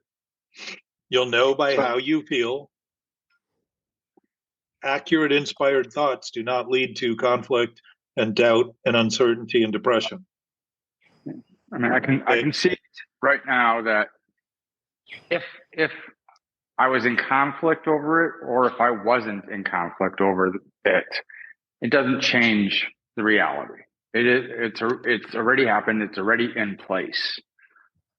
Well, consider that it isn't even in place because there is no place but the present. All it is now is a memory. And that was one of the things that Gabe included in that list of things the brain does, which is to remember. It has impressions made. It has memory. My sense is none of us have ever forgotten anything that's ever happened, ever. But our capacity is diminished because we think the art of living is denying things that are actually happening and pretending they're not happening so we can feel better temporarily, when in fact that diminishes our capacity to function on a level where everything would be, people call it photographic memory. Well, old images are images like photographs. It's always there. It's always available. Why would people at the end of life be able to have that experience of seeing their life pass before them if we had forgotten it all? We're just conveniently pretending that if I get what I want out of things, I'm forgetting. I'm actually forgetting in both senses of the word. I'm about having things the way I see them, and then forgetting that it's my choice that's making those things seem so difficult and so far away, and all those scattered ideas that I have about the dysfunction being something happening to me rather than being caused by me, by my choice. And now that's the me that's choosing. Why would I do that if I weren't insane? And at the same time, if I'm doing it and I'm sane, I'm starting to learn from it immediately and say, wow, that doesn't feel right. And know, okay, there's something not right about it. That's why it doesn't feel right. That thing you talked about being immoral, you know something in that wasn't moral. And I will assure you, Mark, that rather than think about the characters of the story that you tell about that moment, the most significant thing you can do to not feel right is make believe those moments are actual reality, rather than a processed version that you have interpreted as being reality. The wrong you're feeling in the fundamental basis is the idea that they're real. The rest of the story just mires you in the idea that if you tell the story right, someday that thing that's no longer happening will become true, and you're off on the same path once again of this disturbed state of seeming mind when it's actually just thought. Yeah, yeah, I don't know. I'm in fear of losing something that I have and the way that I want it to be, not the way I think it should be, but because it's just the thing that I want it, the way I want it to be. Okay, we're going to end on this, and I want to pick this up next week. In sobriety, you hear we're afraid of losing what we have and not getting what we want. Okay? Is that right? Yes. That is correct. Okay. I got that right? All right, so consider this. If I think my thinking is reality, I think I've lost reality. So now I'm afraid of losing all I have. Why? Because I'm making believe all I have is an imagined reality, and not getting what I want because the consequences of living that way are constantly having me sickly create consequences that are telling me something's wrong, but I'm thinking of them as things I need more confidence, I need more ambition, I need to work harder, I need to steal more to overcome the deficit of that thinking. That thing is being created by the thought that my thoughts are reality, and all of a sudden the thing I absolutely have, I don't think I have. And now the only thing I want is something to fix it while I deny having anything to do with it. So everything I try, I never get, I never achieve. That's the point of that fundamental point I just made in your thinking. It's not the storyline, the narrative about the specific thought, the specific story you're telling about the thinking you're doing. It's about the idea that you think it's real, that you think it is reality, that you think it is true. That's the fundamental corruptness that infects every thought you're having. And as you begin to come to terms with that, all that thinking will become very flexible and very fluid, because it's been an illusion the whole time that you can easily walk through, because there is absolutely nothing there but imagined reality. Images are imagined. They're illusions. They're no more than smoke that blows away as soon as we actually take a deep breath. I always like the analogy this guy would give who was in AA. He said he would drink all night and stay out all night drinking, and then he'd wake up in the morning and he wouldn't feel well. And he goes, I got to stop eating that bar food. Many options. Well, he'd have it wrong. He his analogy, his reasoning was, he's like, so having such a hard time with alcohol, but his conclusion is, I got to stop eating that late night bar food. Well, consider that we're asked in sobriety to go to any lengths because we've gone to every length to try to disprove what we're doing is what we're doing. Yeah. And it starts in thought. It does not start in the bottle. The book says it. The bottle's a symbol. Alcohol's a simple symptom. Same too with every other compulsion. If every one of those compulsions is based on a sickness of thought, an idea that we can do what we cannot do, and that we can do it without any consequence, and that things will get better doing the wrong thing. If that's the basis of addiction, and that we can make something that isn't true become true, we can turn a lie into reality, then if we begin looking at that as the core of every compulsion, the compulsions that we have will start to become more obvious, because you'll start hearing your voice say, well, that's the only thing that's all I can, well, what the hell, I'm just going to do it. I can't stop. You're going to start listening in a way that you don't hear when you're completely delusional, or as close to completely delusional. I don't think we're ever completely delusional, because we always know better. But as you start noticing how many compulsive drives you have, you'll start noticing that they're also impulsive, which is where they start. And prior to that, reactive. There's a defensiveness involved. Why? What would we have to defend if it was absolute and not at risk? Only thoughts that are at risk because they're not absolute and they're only thought to be. That's the problem. That's the lie. A lie has no basis. It has no power. And to think it doesn't give it power. It gives us a delusional idea about power that we think we then have, so we can continue to exert self-control on everyone around us to prove that that power in the lie is in fact true. It ain't true. It's not going to happen. It's only going to create grief and frustration and broken relationships. And the promise of a lie is a broken promise, always. Good to be with you. I don't know if you guys have experienced something like the one I want to describe, but I have noticed that I'm having a great week and nothing has changed in my life, but I have a great week. Yay! And then later on, nothing has changed in my life and everything is wrong in my life, and I feel bad. We're managing the pendulum, Santiago. Yeah. So, and sleep and diet affect that too. Like maybe when you're not feeling well, you didn't get a lot of sleep or something. So whatever it is, well, if I consider that, well, if I assume that there is a creator, a higher power, a spirit of the universe, God, call it whatever you want, it will be unthinkable for me that that supreme being has created me to be miserable, that the design is wrong. So I believe that I've been created to be happy, joyful, and free. And depends on where I put my attention, that I can choose something else. Because, for some people, suffering is a pleasure. So the Creator has given me the choice to go in any line I want. Yes. And so you're free to feel condemned. Exactly. Free to feel unhappy. Yeah. And also that has to do with education and what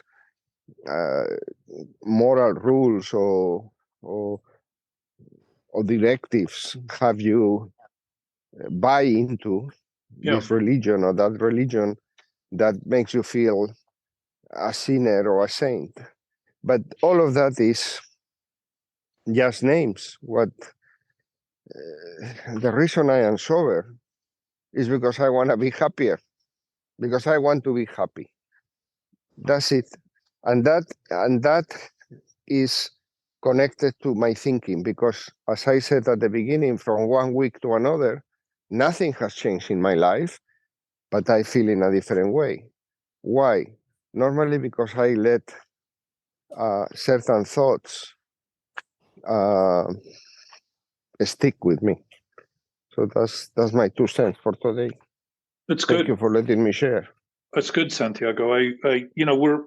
We can be on the teeter-totter, basically thinking that all that's going on is what we think, and then we go up and down and up and down. And to some degree, that's what we experience in our body because it's always changing.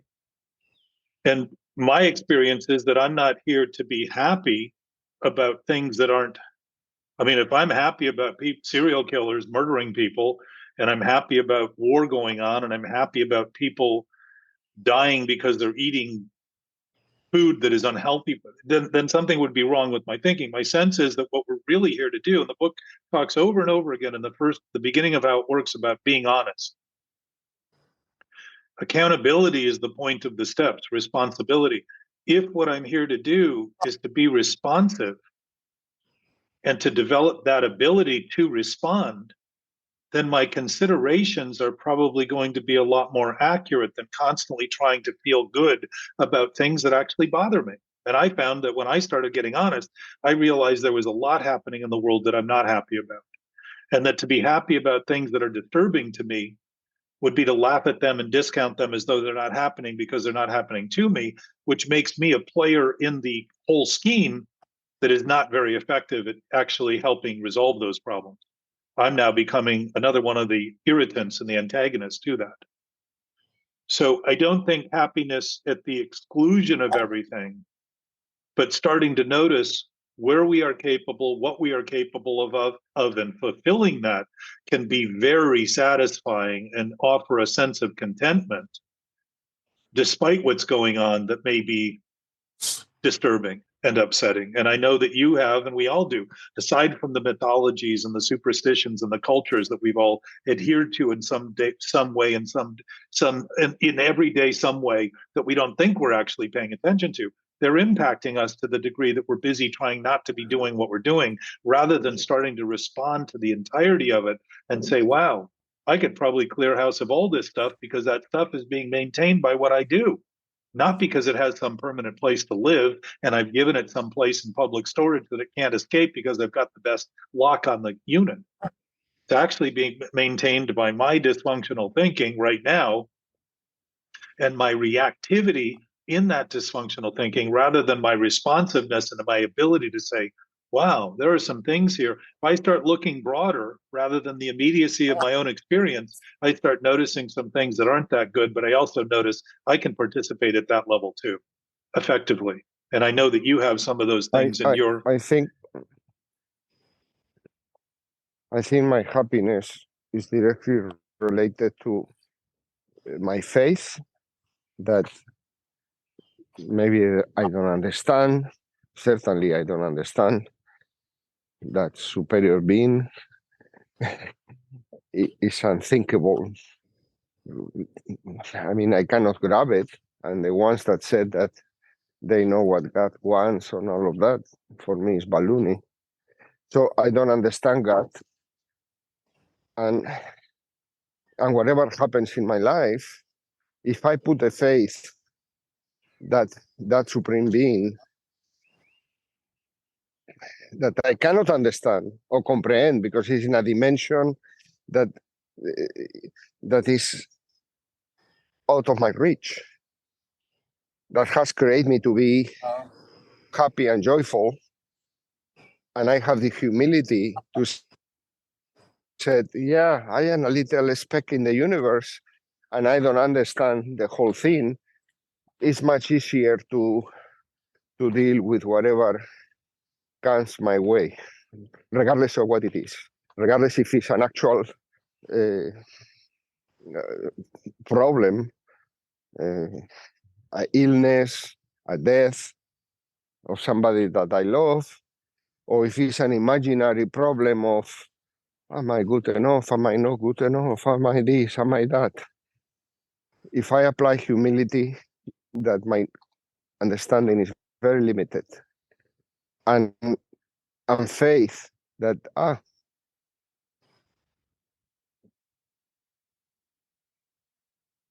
So Can you I'm just gonna- can you just I'm- ever walk down the street, Santiago, it and see didn't create somebody? me to be. Can you ever just walk down the I'm street sorry? and see? Can you ever just walk down the street, Santiago, and see somebody, I'm not sorry, even I know am them and not like them?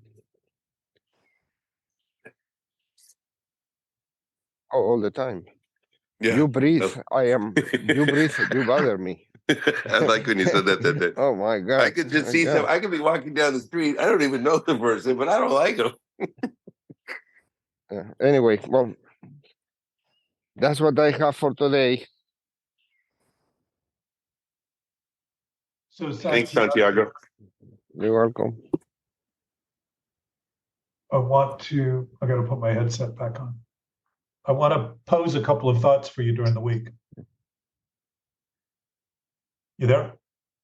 Yeah. If that source you're talking about having faith in is not in space and time, that means that this dimension is exclusive to all other dimensions and completely more powerful than that infinite source. And if that infinite source is out of reach, that means that we can't reach it. And that would mean that we are more powerful than that infinite source. And I would say that's a grandiose idea that has been perpetuated through history and is another one of those cultural mores that is not true. So we Can do you repeat? Can you repeat, Jack? I don't follow we're losing you. to me. We're losing you. I'm sorry. Go ahead. I said I don't understand. If you could repeat, please. Understanding is a Let function me of turn thought. this off. Understanding is a function of thought. Hang on, I'm going to try to get my headset back on. Somehow I lost it. There it is. The part about if we're exclusive to that makes us more powerful then. That's what he didn't hear. Okay.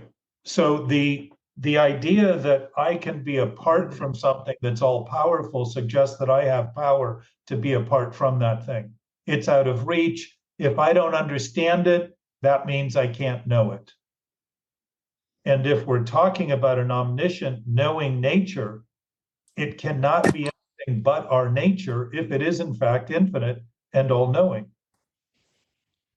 So if I begin to understand that I don't need to understand it to simply concede an understanding that I may know it and not think I know it and not think I understand it, I begin again to put the onus, the weight on thinking where it belongs rather than on God, who seems to be unreachable and out of touch.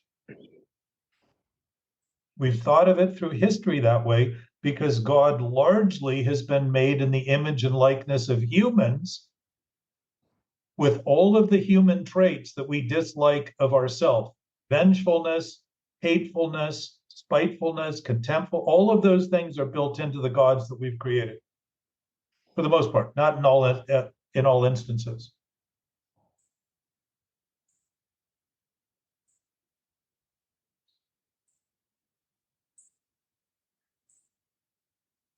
So again, back to thinking, if I begin to concede that I may have a knowing nature, can everyone hear? I hear you. Can anyone hear? Okay. Yes. I hear you. Yeah, I hear you. I Yeah. had to take my headset off. If I have a knowing nature, then I know, period. So I don't need any much faith in that to begin to concede. If that's the case, that's what I've been struggling with the whole time, is thinking I don't know. And I'm free to think I don't know while I know. And I'm free to think a lie can be true while it's never going to be true.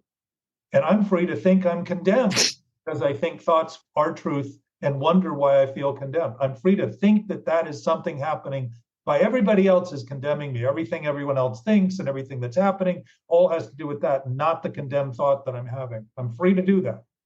It doesn't mean the freedom and the right to do that makes what I'm doing right. And it's all coming back to thinking. If an absolute, unlimited, infinite, omnipotent, omniscient, all-powerful source exists, how could it not be the source of my knowing nature? I would have to be exclusive to it, and it would defy the whole, it would undermine the whole concept of something infinite. It would destroy it in a matter of a nanosecond. As a matter of fact, it never would have even existed in any way. So in that regard, I've learned to try to have faith in lies, and I've developed great hope that lies will somehow get me what I keep surrendering and destroying. And I've had great trust in something that the only trust I can be sure of is going to be a broken promise.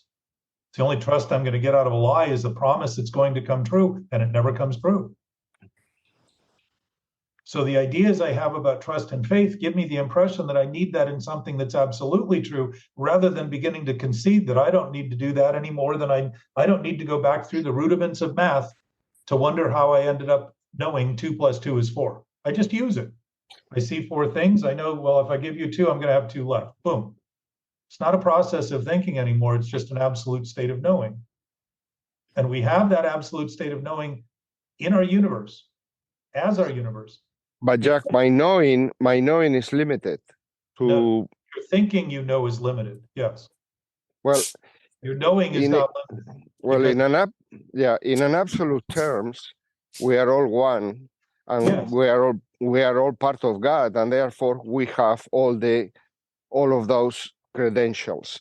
But Good. in the day by day, I cannot even comprehend. I cannot understand what my dog feels when he smells something, because he's in another dimension But that I am not. You understand that your dog smells things in his own dimension. In the same way that I understand that God or the Creator is something that I cannot understand. Okay, so you understand that though. Yeah, absolutely. Okay, so you're admitting that thought is not reality. Of course. And yet you understand that it's not reality. So you have a firm basis to see you're not going to get to God in thought because you're already and always with God in reality. Correct. Always. Correct. Yeah, okay. So the struggle, it comes down to, how are we thinking about things? And I would say, not very well, given the collective nature of all the divisiveness and all the battles and all the seeming wars we keep waging, including on drugs, and think of how well the war on drugs has gone. I'm ashamed to have done coke during a time when it was expensive. 40 years later, it's the same cost and it's much better. This would have been the time to do it if I was sensible. That's somewhat of a joke, but the point is that our wars have failed miserably time and time and time again for us to continue to think that war is the only inevitable reality that we're facing. It isn't. It's a complete. You said that faith is not necessary. Can you explain that to me, please? If something is not at risk, if it is not in doubt, if it is absolute and can't be anything other than absolute, how much faith do I need to have in that? When what I've been having as that has been faith in my own thinking to think I need to get to it rather than say, wait a minute, there's nowhere to get to. I'm already there. I don't need faith. All of a sudden, as I start operating on that basis, rather than operating on the basis I need to understand it or think of it properly or correctly, I realize the only incorrect thing about thinking about it is that I can be away from it. I can be apart from it. It's out of reach. I don't understand it. And so I'm struggling with it rather than simply struggling with the idea that I need to understand it. Why would I need to understand something I already know? There'd be no need for understanding. It's not Understanding is, about understanding. It's about faith in something that you don't know. but what if you know it, Santiago? What if you Well, actually do know it? Because your nature, again, we're your going back DNA. at the beginning. In a deep level, yes, you do. Yes. In a Okay, so let's deep stop level, there. yes, you know, because everything is connected. Let's stop But there. Let's stop all there. right, And then that transition you're about to make is only describing how poorly you think of that in your thinking. All the subsequent issues that you're going to talk about are coming from what you think of that state. And how you start thinking of that is something that isn't there when you don't think it's there, once again, making believe reality is your thinking. It isn't. It's just something you do to process reality. That's what thinking does. It analyzes, compares, contrasts, weighs. It's a process, like a processor in a computer. It's processing information.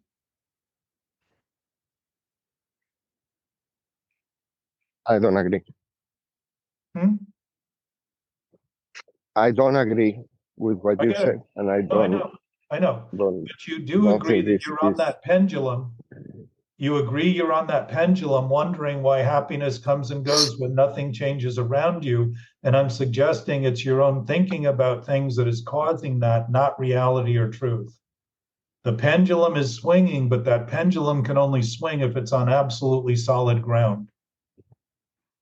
And this thinking has gone on so long in human history, it seems impossible and preposterous to imagine that we can't be apart from God. But if we were, there would be nothing infinite. There would be no absolute truth. There would be no omnipotence, omniscience, because we would be exceptions to it. Just like we think our lies are exceptions to the truth. It's the same fundamental basis that we think our thinking is reality, and we have to think of it correctly for it to be correct, rather than see that the suffering we do and the lack of happiness and contentment we have is thinking about it incorrectly that causes that. We're making believe is our solution. Precisely because I think my thinking is not reality, it's just thinking. Yeah. Is where I need the faith to know, okay, something outside of this, something that I cannot understand with my thinking and with my rational mind and the dimension I am in, but what is around me, a sunset, a cloud, a tree, life, is so magnificent that must be something else. So I have to do not rely on my thinking, but rely. You can rely on your thinking, though, when you're thinking correctly. Let me ask you this, Santiago. If that thing is absolute, do you think when you think it's not absolute that it's not absolute? No, of course not. Okay, so you're admitting the point. You know that absolute is absolute. If it's absolute, just begin to allow your thinking to begin to consider that as truth and reality, and your thoughts will become very apparently simply imagining truth and reality, not reality and truth. It just diminishes that whole point of going back and forth on that teeter-totter and try to increase your sense of happiness and decrease and wonder why it keeps going back and forth. Just realize the teeter-totter sits on solid ground all the time, just like you just admitted. That absolute thing does not change when I start thinking about it differently. So when I start thinking I'm sad, it may be I'm thinking about that absolute thing incorrectly by thinking my thoughts are reality, and I'm starting to feel the weight of that again, the depressing, conflicted weight of that experience. I see where you're going. For me, it's much more simple, Jack. Well, then you wouldn't be at odds with the idea at all if it were. No, see, I am not in odds. I am not in contradiction. I am just in acceptance. Okay. So I'll suggest something else. Reality doesn't need to be accepted to be real. Well, it needs to be accepted by me if I want to have a good day. If I want to have a bad day, then I am free to reject reality, reject what it is. Yeah. So your good and bad day is based on your thinking, not reality. Correct. Okay. So to see this is just to start to notice that it isn't reality that's changing. It isn't an ever-present state that's changing. It Yeah. isn't the knowing Yeah, nature. is that what I is- was saying. Is what I was saying. That from one week to another, nothing in my life changed. Nothing in my financial status, my personal status, my health status, my living status. Nothing changed. But from Actually, one week to from it's one all week to changing. another, It's from all one changing week. all the time, though, Santiago. Well, yeah, I know. But that's another point to this, that it is Okay, all changing. It is all dynamic. And how we're responding to it is what's creating those feelings about it that may be sad, may be happy, may be less than fulfilling, may be fulfilling. It's just the thinking we're doing. That's all. Well, in general lines, nothing in my life changed. And one week I feel good, and the next week I don't feel good. Yeah. Why is that? For the thoughts and the perception that I choose. Because you're manipulating your experience to try to feel better about things you're thinking that aren't better. They're worse. That underlying point about an absolute source being absolute. If it's absolute, I don't need to understand it to know it, any more than I need to understand the trillions of chemical processes my body does every day for them to do it. I don't need to understand that. I don't need to be a chemist, a biologist, a physiologist. That's what I am saying. I don't need to understand God or comprehend God to know that God is there, and therefore, in my book, He's a good God. And even if the thing looks like, oh, why this happened? How God will allow this? Beyond that is, okay, I know He's a good God, and I don't understand it. So let it go. Don't be the master of the universe. Be humble. If you know, then you know. And that concession is the beginning of that thing of if you know, and you don't know, and all of that confuses me, Jack. I am talking as honest and plain as possible. And when you go into these things, it confuses me. I understand. So let me suggest to you that your confusion is your reliance on your thinking to think you need to think you know before you can admit you know you know. Oh God. That's it. I am now totally lost. Right. Live with frustrated it. Because I'm frustrated because I am doing my best to understand you. Well, don't worry about understanding me. You already have your own level of knowing, and I'm suggesting if you begin to concede it, you'll see that your intuitive nature will be expressed through your thinking rather than this other thought process that you think you need to constantly manage your way in and out of happiness and unhappiness and happiness and unhappiness. That's just another way of manipulating. It's the same thing we did when we were drinking. Pick up a drink, you feel better for a minute. Didn't make us better. It made us feel better for a minute. So I'm just pointing it out. And if it's disturbing, you're starting to notice the disturbance that you're normally trying to protect against. I may be the aggravating factor in this in terms of the conversation, but I want you to be assured that it's how you're thinking about it internally that's really the most disturbing thing. My words have very little effect on you compared to the thinking you do about them.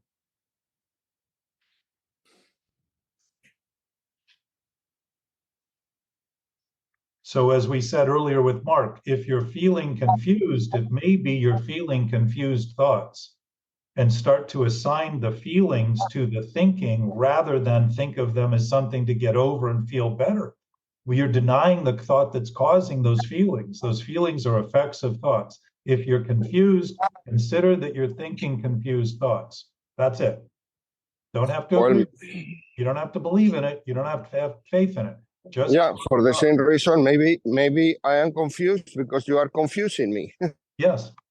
But I will suggest to you, Santiago, that it's what you're thinking that is, if you weren't thinking right now, you would not be confused. Well, and if you were not thinking, you will not be able to talk to me and confuse me. So that is a never-ending story, Jack. No, only if you turn it into a story. If you look at it as what you're doing, you'll start noticing the causation in your own thinking, giving you such a compelling idea that you think it's not you, but everybody else. There's nothing that anybody ever does that has any greater impact than what we think about it, because your thinking happens to be right in between your brain in your skull, and so is mine. So what I'm doing here can't impact you more than what you do with it.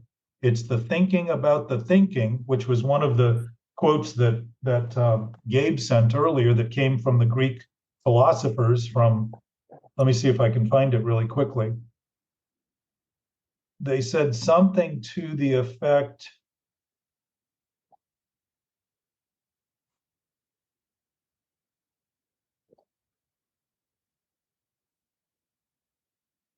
of, It's okay. I got the gist of it. he was saying what the old Greek said, it's our thinking about our thinking that worries us, basically. So if that's the case, if you weren't thinking about what I was saying, it wouldn't bother you at all. If you were sleeping and I was talking to you, chances are it would have no impact.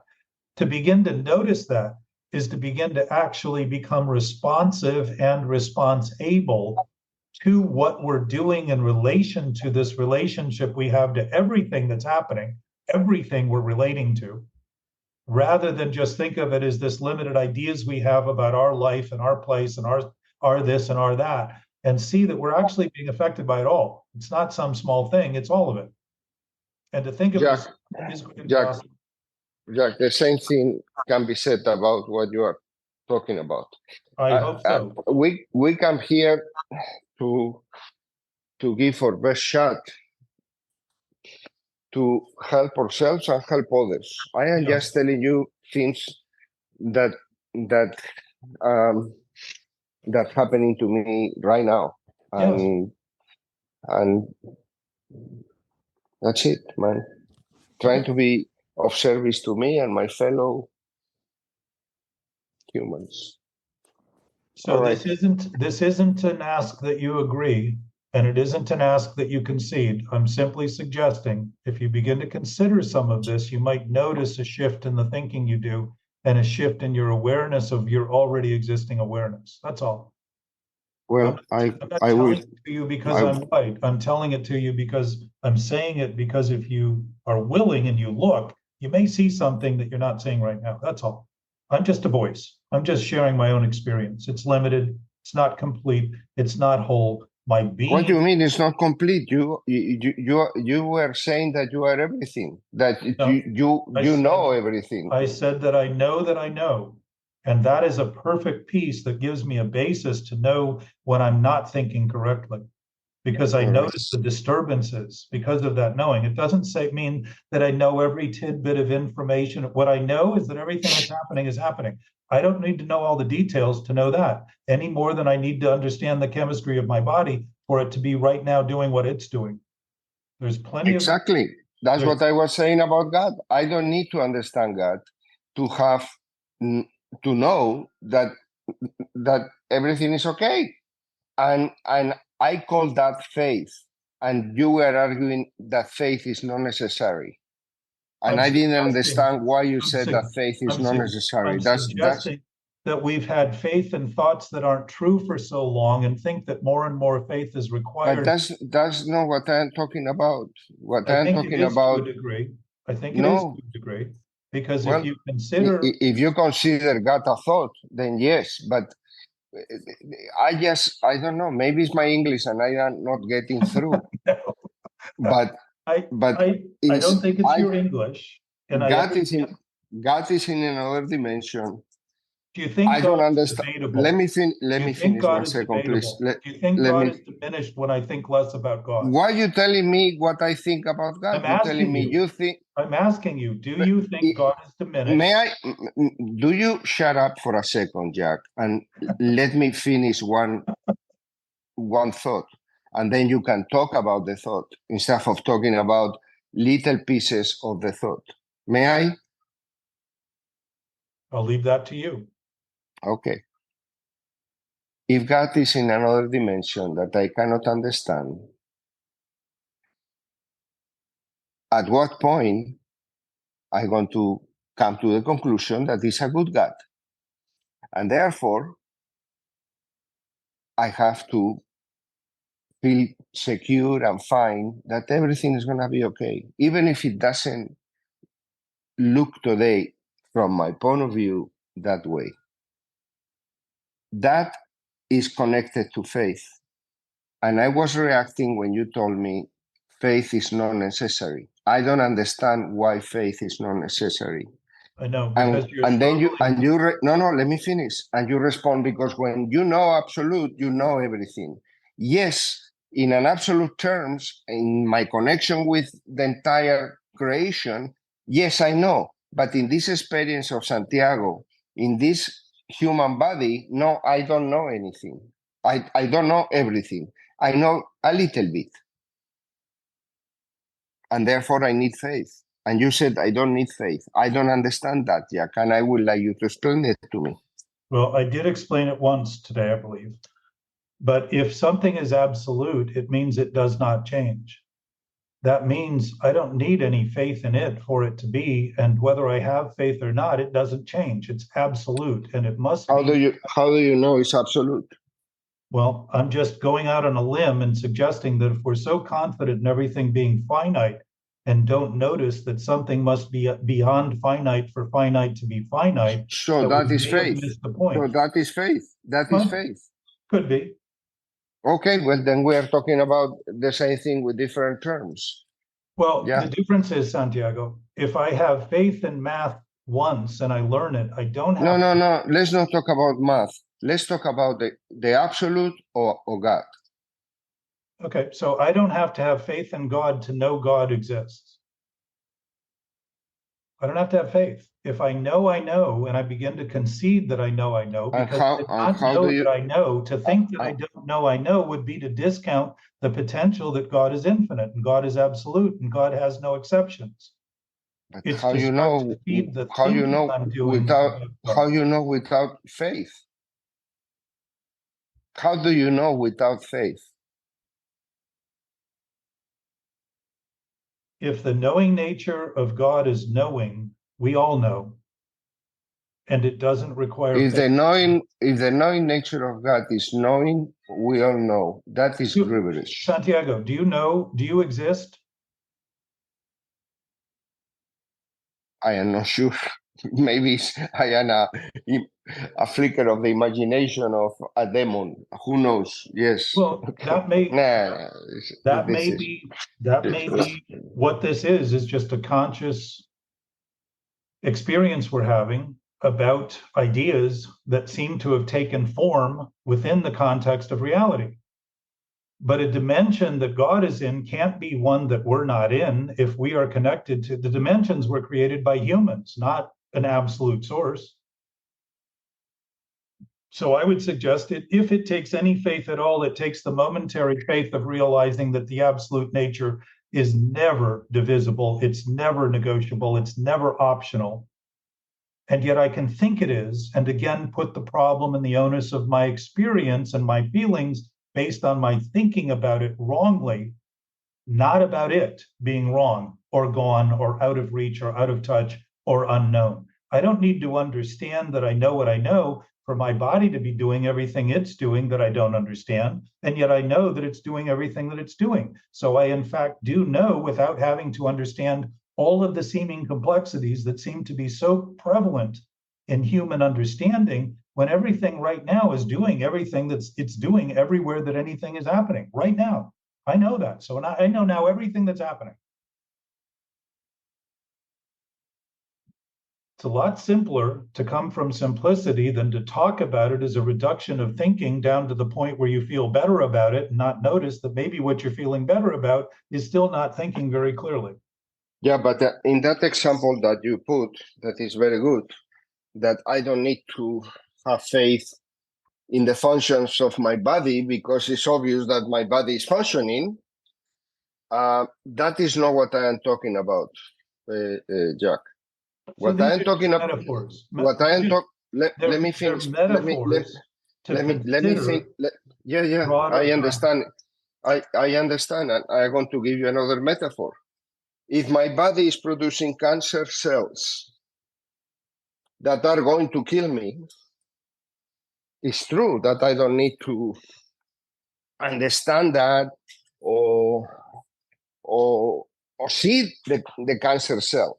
There's the doctor tells me you have cancer, and okay, I go one step further to the question of I've been a good guy, I've been sober, I've been helping others, I've been praying, I've been meditating. Why are you giving me cancer?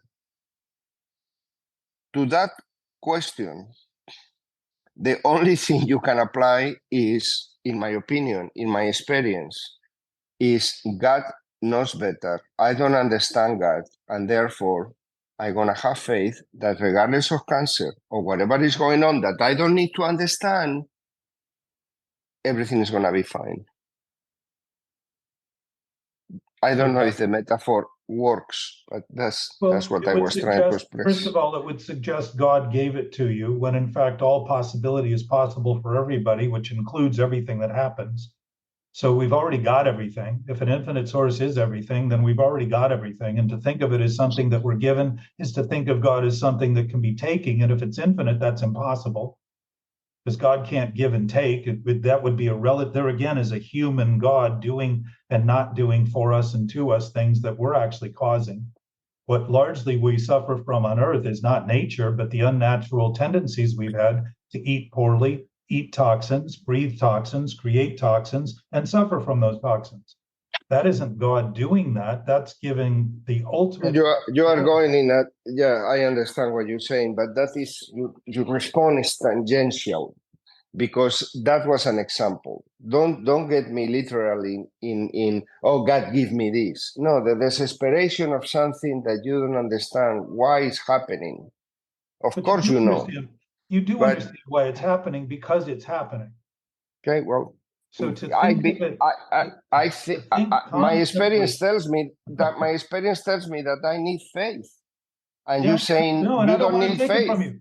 I'm not telling you don't need faith, Santiago. I'm not telling you that. But that's how all this argument started. You said faith is not necessary. I'm not telling you that. I'm no, saying that's what you did, Jack. I am not telling you what to think. I want you to think what you think. You know that.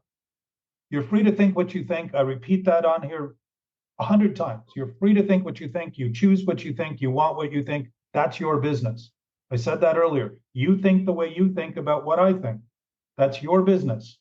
I'm going to give you that business. You're free to think those things. I don't tell you anything. I'm not telling the truth. I'm simply stating that an infinite source does not change when we think it changes. And it can't be more or less of something because it wouldn't be infinite if it was. It's a I agree with that, Jack. Completely agree with that. Okay. But for me to bring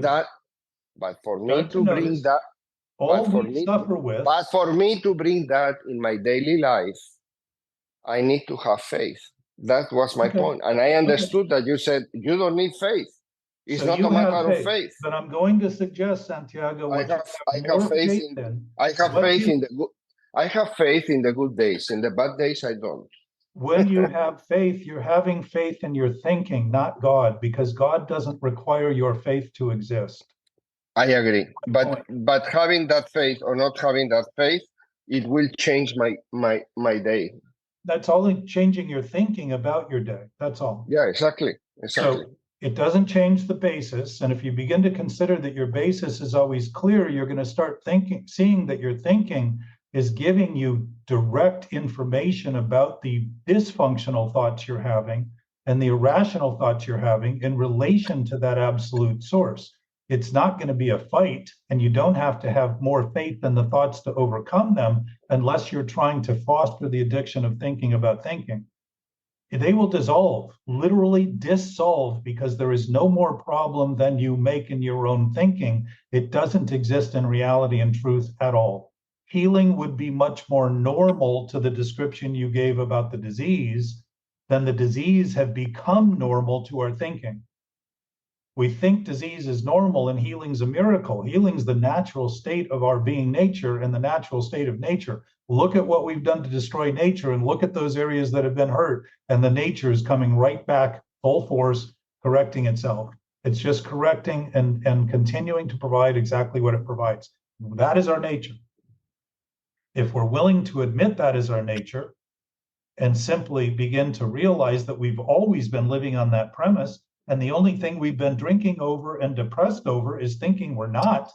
I don't know, Jack. Thinking that we are destroying nature is to think that we are above nature, and nature is bigger than us. So I get it. that I get it. that we're affecting nature, yes, but nature will continue Okay. after we're way long from this planet.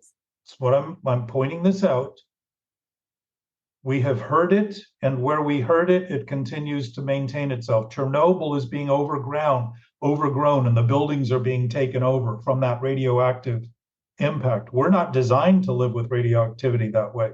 We have created things on this planet that kill people and that are affecting the ability of our bodies to maintain health based on the toxic thinking we've been doing, and as a result, the toxic expression of that doing that occurs. Those things affect our experience. They diminish our capacity or they increase our capacity. And I would say to be contaminated in my thinking about an absolute source creates a diseased form of thinking that actually creates a susceptibility in my own body to those things. We've all got cancer in our body. Everybody has cancer cells. Whether they take hold is dependent on how strong our bodily systems, our immune system, our parasympathetic system. If I'm undermining it with stress, I'm lessening my potential to actually deal with it and confront it so that it will grow rather than the growing awareness of my own nature growing. It causes and undermines, anxiety and stress causes and undermines our bodily functions. And we don't have to understand everything going in our body when it's working well, but we certainly understand it when it starts hurting.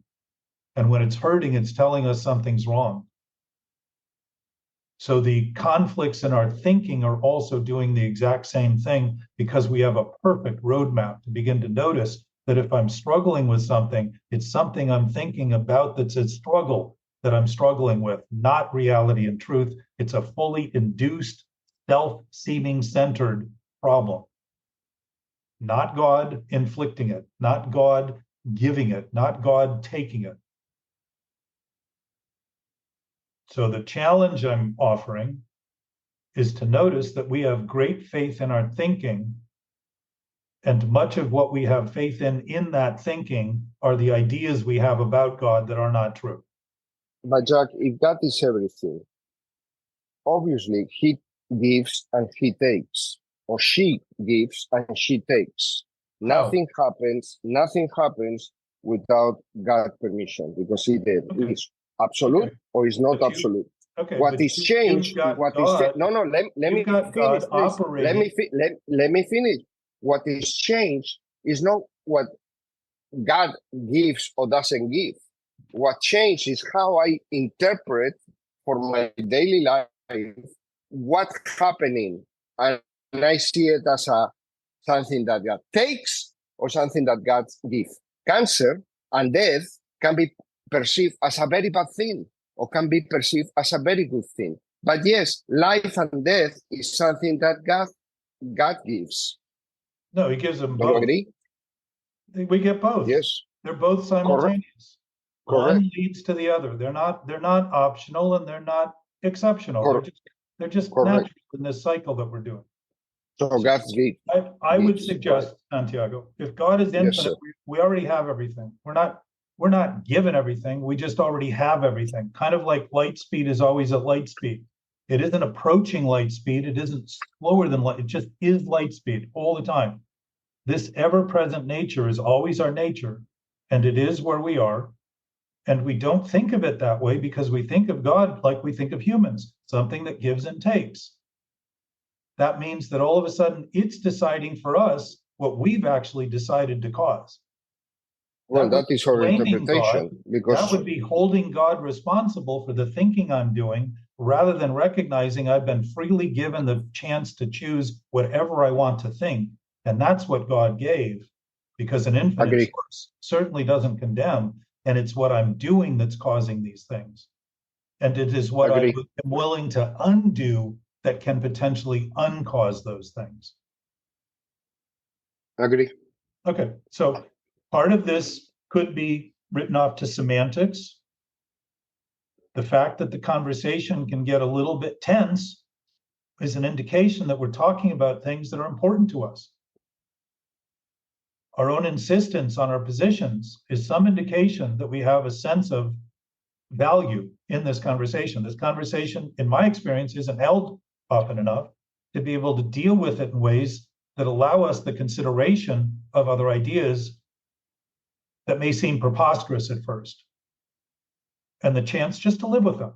So this isn't a telling of, it's a simple opportunity to consider. Agree. Living with it as you consider it, you will know clearly where the conflicts are. And if you're seeing them clearly as a responsive human, because you're responsible, you'll start seeing it's the thinking you're doing that's causing it. Just like I recognize and I reckon with on a daily basis, most of my thinking is not right. But I sense the disturbance very quickly. I know it fast. I don't tend to go to war over it. I don't tend to try to argue over it as much. But I also do not want to be left unclear in my ability to speak to these things and actually reinforce it, even if it causes resistance, even if it causes seeming conflict, because the impression of that may be more lasting than simply trying to make nice and think that everything is fine and don't worry about it and do whatever you want. Because collectively, we offer each other perspective. Just like I offer myself perspective by having feelings as a consequence of the thinking I do. When I start seeing that, I start realizing these are mirror images. The feelings I'm having are mirror images of the thinking I'm doing. And the proof I've learned is that those feelings are always defined in thought, in a word, in some form of definition, and those definitions are always created in thought. So they're mirror images of thoughts and feelings of thought. They're the same thing. They're actually telling us that. If I can have that perspective in my own experience, in my own thinking, then you also offer me that perspective in our discussion. So if I'm not good at this, I'm probably able to get better at this. And my goal here is not to tell anybody anything that they don't know, but start to remind everybody that if we speak from the knowing nature that we have, we're going to see the common nature of our understanding very quickly, rather than think of it as something that's distinguished by all of our own thoughts. You are perfect. You are perfect, Jack. Well, I don't know that the Jack you referred to is for. Listen through to Deepak's thing, Santiago. It was at the bottom of the announcement yesterday. And he said, I don't know if you were here when I mentioned it earlier, he said Deepak Chopra, he says, I've looked for Deepak Chopra my whole life, I can't find him. He said, so I've realized that Deepak Chopra is an authentic deep fake. This struggle that we seem to be in is illusory over ideas that aren't true as true. And to consider that and start to notice that is to start to notice a lot of the other wonky ideas we've come up with about reality and truth that aren't true, that are wavering and shivering simply because they have no basis. Love you guys. We've gone well over what I expected today, and I want to begin to start ending this at 2 hours. So if we can come with a focus that we can get to early on and spend the time getting there rather than starting at the end, I think it would help the audience, and it would certainly help my schedule. I think it was my fault that we went over time, but thank you, Jack. Thank you, everybody. I'm glad we did. I mean, I'm glad that we had a chance to do that, Santiago. That was a marked departure from some of the earlier discussions you and I had on these same topics. Thanks, Bye-bye. Jack. Progress. Bye, guys.